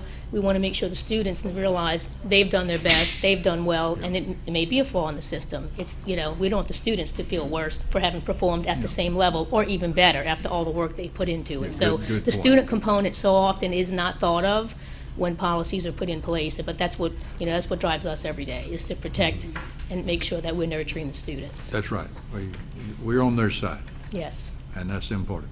Okay, thank you, Ms. Thank Lemon. you. Thank you for the question. Thank you, Dr. Kraft. Mr. Gaines, you had a question? And I'm going to jump on my favorite topic. Nothing more stressful, Dr. Kraft, than an AP examination because it's college prep. And do you have an idea how many kids are taking, how many students are taking these exams? I don't have that with me, but I can find out before the I would meeting's over. I'll appreciate get back that. to you with that. I'll get that for you. I appreciate that. Sure. As you can see, and it's paper test. It's not on computer, by the way. These are AP exams, and there's two parts to it: a multiple choice and a written part, with the essay part, which they write. So these are very strenuous examinations, and hopefully we have a good turnout this year. Thank you, Ms. Lemon. Right. And we've been designated as an AP School of Distinction for how well our students perform on those AP exams. And I'd like to add that our curriculum in 6th through 12th grade prepares students for AP. We use the Springboard curriculum in 6th through 12th grade English and math, and so we can't wait till high school to start preparing students for AP. So we start in 6th grade, and the teachers work really hard to help the students, like you said, Dr. Kraft, actually access that rigor and help themselves end up leaving high school with some more credit. So it's a true testament to them jumping in and starting with that rigor early on to show their success. Any other questions or comments for Ms. Lemetta? Ms. Dysart? Thank you, Ms. Lemetta. With the ACT, the initial test date on March 20th, what grade level is that? I know it's high 11th. school, but 11th grade. And all 11th graders will take it, Yes, correct? ma'am. And a nice perk of that is the students across the state will get that chance to take that test for no charge. So it's a time they all get to take the AP. And if we have students who have free and reduced lunch status, they can take the ACT twice in addition to that for no charge. So it's a third opportunity students can get to better their score. Very good. Okay. And, there's so much emphasis that's been placed on testing and accountability.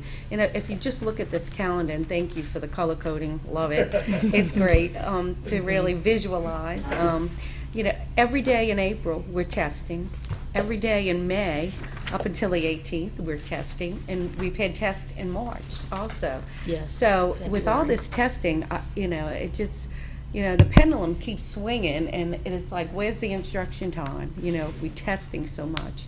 So I just, I hope that the Louisiana School Boards Association and we can do something about the amount of time and the accountability measures that have been in place. And, the students are very stressed about testing because there is emphasis on not only the teacher, what that teacher's class does, but what the school does, and now, all these accountability, the district does, and the accountability, measures. Any score from 50 under, from what I understand with the new measures, they get a 0. And, we've talked about this before, but how does somebody overcome, that average? It just, and for the number to go from 100 to 120 now, for the highest score, it just doesn't seem like it is accountable to me in the measurement of the testing. But anyway, kudos go out to all of our teachers and administrators and principals because, like, as you said, they have to give those students pep talks. Come, y'all can do it. Come on, we're going to do our best. But it is a stressful time for our students and for our teachers. And it is, and if they try to tell you we can reduce the number of days by testing more in a day, as Mr. Warner asked, some of these tests are 75 to 90 minute sessions. You wouldn't want to give the students 2 back-to-back sessions and test them for 3 hours. So they've worked too hard all year to master the standards to have their results show up like that. So we do a session a day to help them have a longer instruction and do their best on that first section. So, Very well planned for what we have to, the mandates are. Thank you very much. Thank you, Ms. Dysart, and thank you again, Ms. Lemetta, for the great presentation. No action is required on this item, so I thank just you. had another, Oh, I just wanted to I'm sorry. circle back, and the map the color coding. We need to get you to work with Mr. Fernandez on some of his crafts and stuff. And if you notice, I tried to do elementary on top, and then middle, and then high school. I didn't just color code, I layered it by grade level, But so one I can help them with that too. suggestion- One suggestion, if you could put the times, 30 minutes, 75 minutes, 90 minutes. Okay. For the parents, so they'll Okay, see. we can add that. So they'll see, how many minutes their students are in school testing each day. Testing each day, And okay. so they, for the calendar, for the internet. Okay, Mr. we can add the times Mr. for Warner, sure. in defense of Mr. Fernandez, you won't ever see red. He'll never use red. Very good. Right, when you're highlighting in Word, you're limited to colors. You don't have too many choices, so.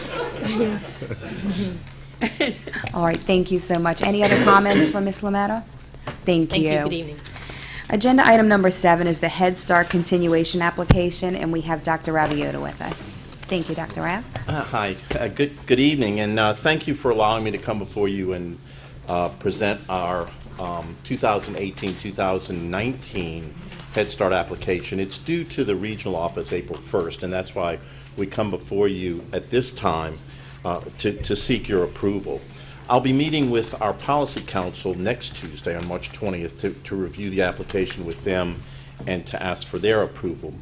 Just to remind you, Ms. Jasmine Sellers is the president of our Policy Council, and Ms. Lemoyne is our representative from the board on the Policy Council. So you have a set of handouts in front of you. I'm going to go through those with you. Again, they include the key parts of the grant. For the 18-19 school year, we'll again devote our funding toward preserving our universal pre-K program for 4-year-olds. As a reminder to you, we use LA4, Title I funds, 8G funds, the Education Excellence Fund, the Tobacco Settlement Grant, and IDEA, Head Start, and of course a substantial input of local dollars. Since we just received approval from licensing, we now have Head Start classrooms on each of our elementary school sites, with the exception of LaCoste.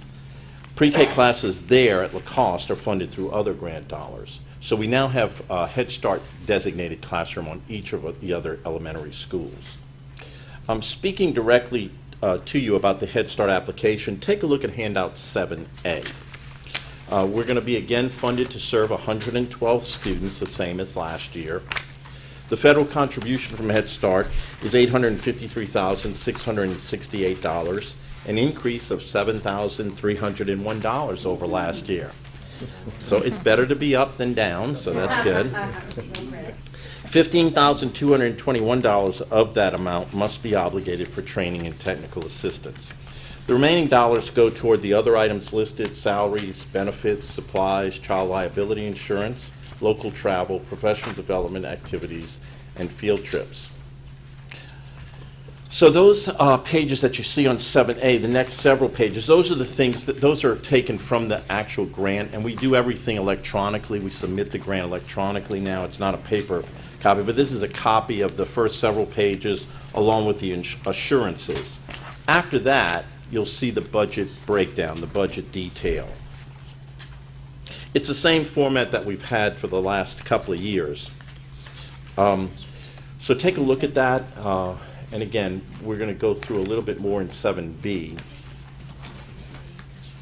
Most of our budget goes toward salaries and benefits. Remember, we're a Head Start program that has all certified teachers, so we're on our salary schedule.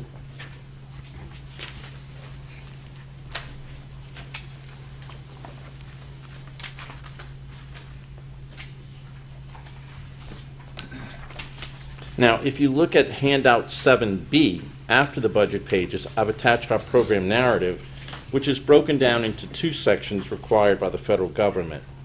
We're now operating on this 5-year application cycle, and so the baseline narrative that we submitted 2 years ago was the extensive, complete, full narrative, covered about 19 pages. For the next couple of years, we'll be able to submit the abbreviated application, the abbreviated narrative. In this and subsequent years, we only need to include any additions, deletions, or revisions to our program's goals and objectives, as well as any changes to the subsections. In Section 1, we provide updates to our 7 goals and a few changes to the service delivery areas. Specifically, we're talking about the 2 new classrooms established at Chalmette Elementary School and at Arlene Nero Elementary. You also have a chart showing the progress our students have made, and I'm going to talk a little bit more about that when we get into one of the later handouts. In Section 2 on page 9, you'll see the budget narrative explaining the breakdown for each of the budget categories. At the end of the narrative, you'll see how the school system meets our 20% in-kind contribution required by the federal government.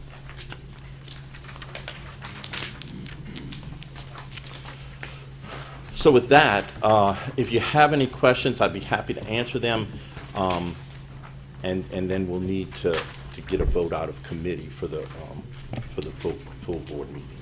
Okay. Any questions for Dr. Raviota?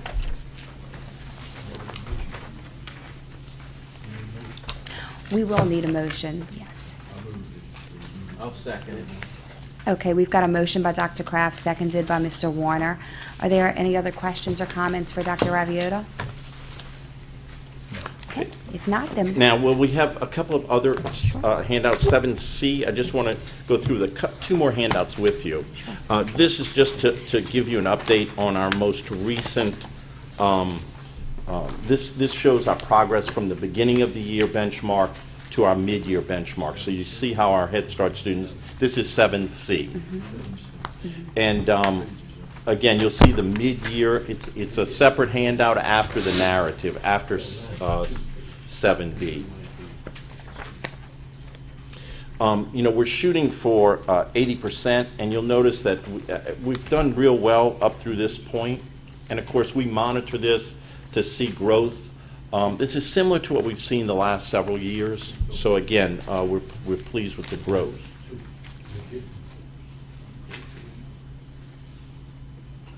Those end-of-year assessments will take place toward the end of April and the beginning of May.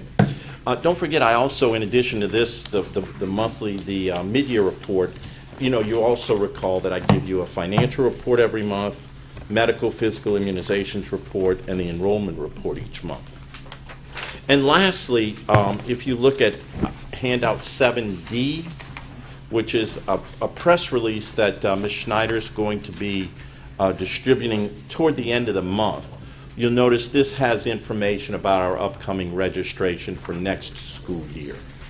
So 7D will show you, again, I like to remind parents, the community, that it's not a first-come, first-served type of registration. We're able to place our children, our 4-year-olds, at any of our elementary schools, and the press release goes through our staggered registration process, and we do by the end of the letters of the last name. And so we start that on April 12th, and we'll be continuing through the month of April, and then of course we do continue to take applications in May as well as the summer. The copies of the application can be downloaded from our website, and they can also be picked up, hard copies can be picked up at Davies the preschool office, or also here at Central office from the front desk. I guess the last couple of things, you know, we had our federal monitoring, our Head Start federal monitoring at the end of January. We have not yet gotten our results back. They said it usually takes about 2 to 3 months because they have to compile everything, then they send it off to the regional office and to DC, then we get a final report back. So I'd like to just thank, we had Mr. Warner, Ms. Lemoyne, and Ms. Dysart, who met with the team leader, and we had a very good exit interview. Ms. Voce, myself, the management team were present, and they were. She was complimentary of it, so I'm anticipating a good report. In closing, I'd just like to thank Ms. Skellinger, our program manager, and our entire management team, the teachers, the paraprofessionals, as well as the recently retired Ms. Desitel, who they were all responsible for the success that we had in the monitoring, as well as the success we've enjoyed over the years in our preschool program. It's because of their efforts that we have the type of program that we have now. And also a special thank you to you all for being constant supporters of preschool education here in St. Bernard. Thank you, Dr. Rabiota, for this very thorough presentation, and thank you for your oversight of all of the pre-K programs in our school system. And as you said, as we're looking at the results from the Teach Strategies Gold, it's really impressive to see the growth that our students have made from the beginning to the middle of the year, and we look forward to continued success for the end of the year as well. So thank you to the teachers for their hard work.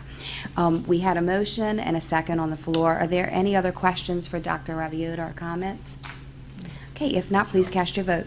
Thank you. Dr. Thank Pratt? Motion passes 11-0. Thank you. Thank you.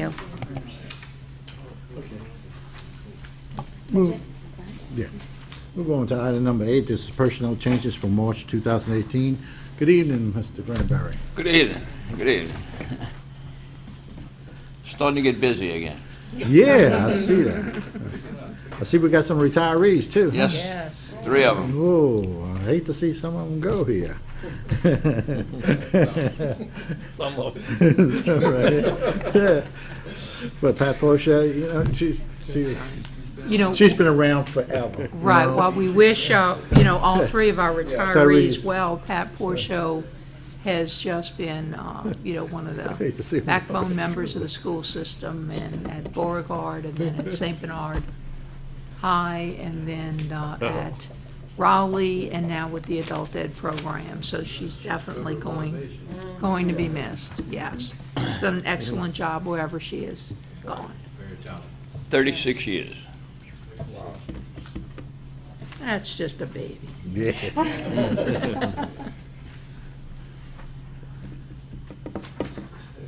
Any questions? Any questions for Mr. Granberry?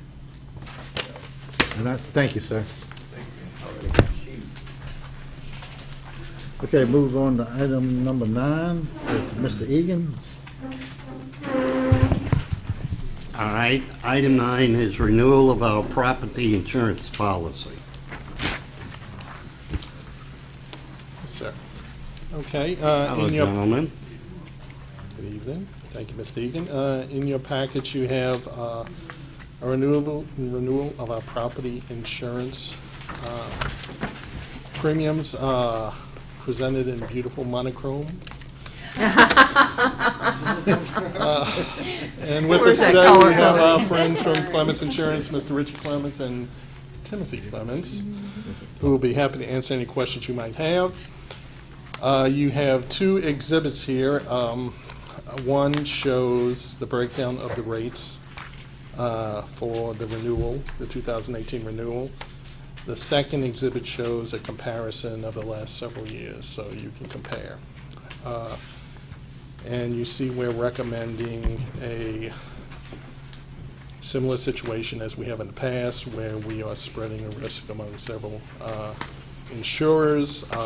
There are 3 insurers that will cover the first $50 million in risk, and then 1 that will cover the excess over that. They're all A-rated companies with a total premium of $1,255,076.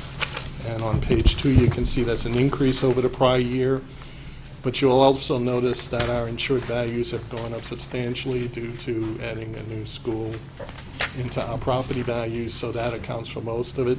There also was an increase due to experience this past year with a lot of natural disasters around the country and around the world, so there is an increase in that. You can see that it gives the percentage of an increase total of 16%, but it also gives total premium per $1,000 of value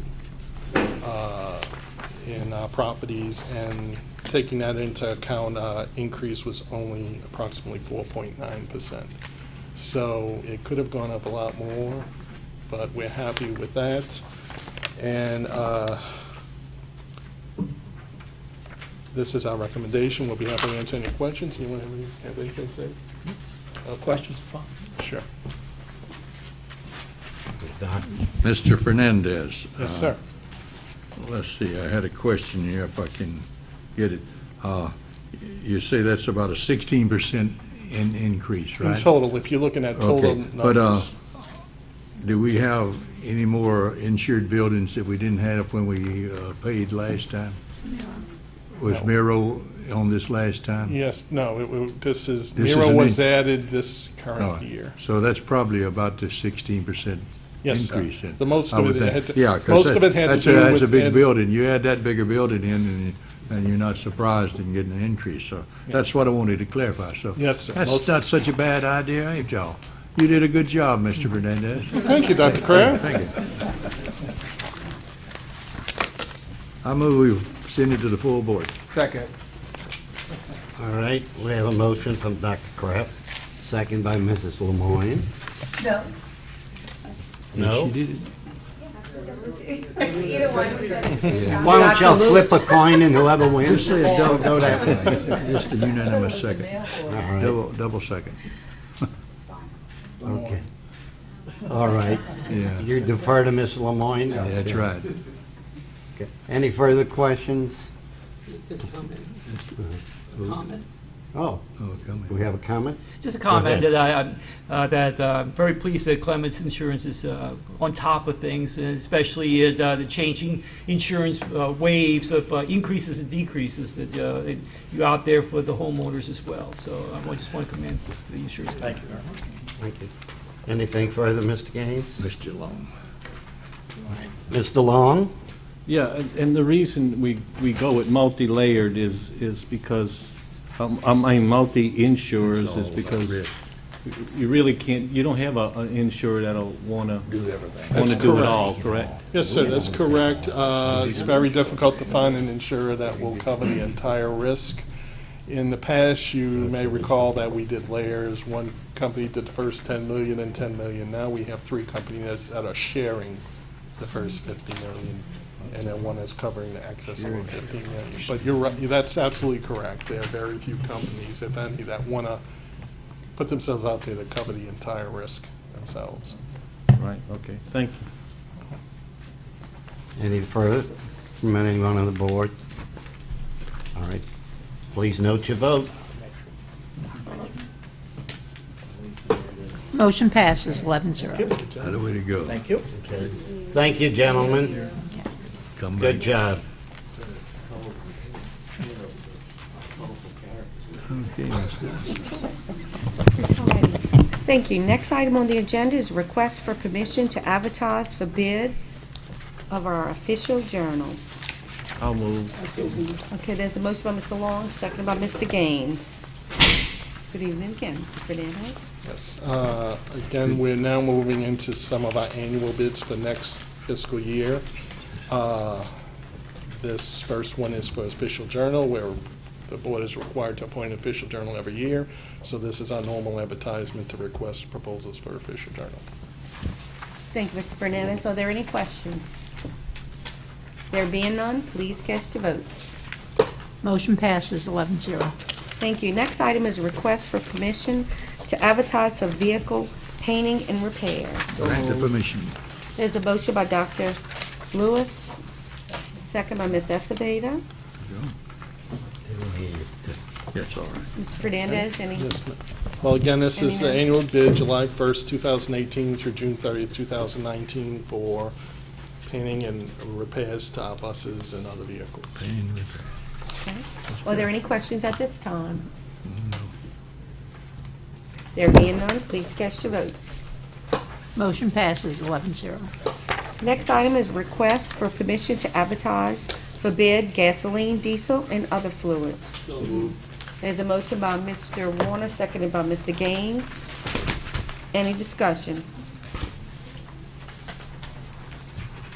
So bid for gasoline for next year. And it's a yearly bid, correct? Yes, ma'am. It's an Okay. annual bid. Okay. There being no further discussion, please cast your votes. Motion passes 11-0. Thank you. Next item is request permission to advertise for paper, cleaning, and custodial supplies. So moved. There's a motion by Dr. Kraft, seconded by Dr. Lewis. Any discussion? Another yearly bid, correct? Yes, ma'am. Fernandez? Okay, please cast your votes.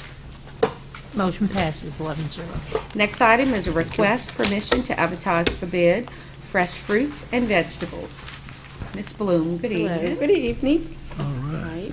This is our yearly request to solicit quotations monthly for our produce. I'll make that motion. Okay, there's a motion by Dr. Lewis, seconded by Ms. Lemoyne. Any discussion or questions? Please cast your votes. Motion passes 11-0. Next item is a request permission to advertise for bid for milk and milk products. And this is a yearly bid for our 2018-19 school year. Motion by Mr. England. Is there a second? Seconded by Ms. Lemoyne. Any discussion? There being none, please cast your votes. Motion passes 11-0. Next item is a request permission to advertise for bid for bread and bread products. So moved. Motion by Dr. Lewis, seconded by Mr. Gaines. Any discussion? There being none, please cast your votes. Motion passes 11-0. Okay. Thank you, Ms. Bloom. Oh, the next item, I'll take. One more Mr. England. Thank you, Ms. Thank you. Nysa. Item number 17, request for board members to visit school cafeterias March 19th to March 23rd, 2018. Ms. Bloom, I've been there before. They're great, working with the cafeteria workers, you know, and the little kids, when they come up to you, they look surprised. What are you doing here? Well, you knew. That's what they usually ask me. Well, you knew. And I say, no, I'm old. That's always my joke. We would like to ask you to come visit our cafeterias and work with us. You can come for a little while. You could serve. You can help the ladies cook. This is National Nutrition Month. And so we'd like you to come and visit our school cafeterias. I have the menus, if you'd like to see them, for every school. The breakfast menu at the front is for every school. And if you notice, our preschool menu is a little bit different. So if you go for breakfast at an elementary school, sometimes the preschool children have to have different food because USDA came with new regulations this year, or created new regulations for the preschool program. So those children can have some of the things that are on the menu. Like cinnamon roll, they have to have something else because of the sugar. They are limiting the sugar content, and also the preschool, I want to just tell you, preschool children have only unflavored milk. So when you go in the school cafeteria, you might see that, but that's standard Try to operating tell the procedure. 4-year-old they can only have white milk, but the 5-year-old can have chocolate milk. Well, we do have a procedure in place, and it's working out fine. It is working out fine. Yeah. They come separately, and it works out fine, because we have a nice procedure in place, so it's not really upsetting or punitive for them, and they know, so it's okay. But if you'd like to come, we'd love to have you. You could show up. Or if you'd like to call my office, I'll make sure a photographer is there to take your pictures so we can put it on our website. All right. It is a fun time, I'm telling It you. is. I know, you have a good time. We have a good time having you too. Thank you, Ms. Bloom. Any questions from Ms. Bloom concerning this? Nope. Mr. Appreciate all Wong. you do, Ms. You Bloom. can tell Thank you so the, very much. Thank you. tell my friends in the cafeteria at Shalman High, I'll be there, and I'll be packing the Tabasco. Okay. The Tabasco. Okay. Thank you very much. We appreciate it. Right. Thank you, Ms. Bloom. Oh, I'm sorry, Ms. Dyson. Ms. Bloom, just a quick question. At the Louisiana School Boards Association, the governor spoke, and also his wife spoke. Yes. And she spoke about child nutrition very, very much so. And the grab-and-go breakfast. Yes. Can you tell us about that program? Actually, please? we do implement From a grab local and standpoint. we do implement grab and go at our elementary schools, and we're trying to get that started at Shelmet High next year too. So when a child comes, right now in our school system, what we do is If a child comes on a late bus or comes late to school, we have a little prepackaged breakfast that they can take with them to the classroom. So they don't lose instructional time, but they do get breakfast. And so that's our implementation of the grab and go. And it seems to work out fine. Okay, great. Thank you so much. You're welcome. Thank you, Ms. Brown. That's it, Mr. Isola? Okay, anyone else? Yeah, Dr. talking about Ms. Edwards there, the First Lady of the state, she did indicate that 25% of childhood hunger in the state, and in a nation as affluent as we are, that is a shame that that happens at 25%. Just think, that's a quarter of our students go to bed hungry. So we need to address that. Right. Thank you. And to add on to that, Dr. Kraft, for our elementary schools and our middle schools, it's all free for them. Yes. We have a grant. Yes, which is community fantastic. It eligibility saves the parents. provision. Yes. It's unbelievable. So It's great. every child in those schools can eat breakfast and lunch at no charge. Right.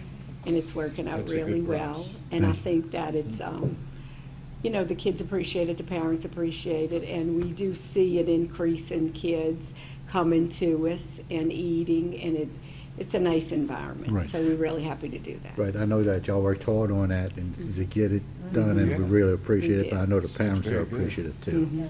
Good. Thank you, Ms. Moore. Thank you. Okay, anybody else? And that's it. Okay, we'll move on to item number 18, Superintendent's recommendations. Well, with the super news, all of the events that I was going to talk about, we already saw. The only other thing that I wish to mention, that at the regular board meeting on the 27th, we're going to have our academic games team members, the ones who qualified locally and who will be going to the national tournament. So we're going to have them here to wish them well before they leave. Good. Okay. That's a good idea. That's it? That's it. I move we adjourn. Okay. Do we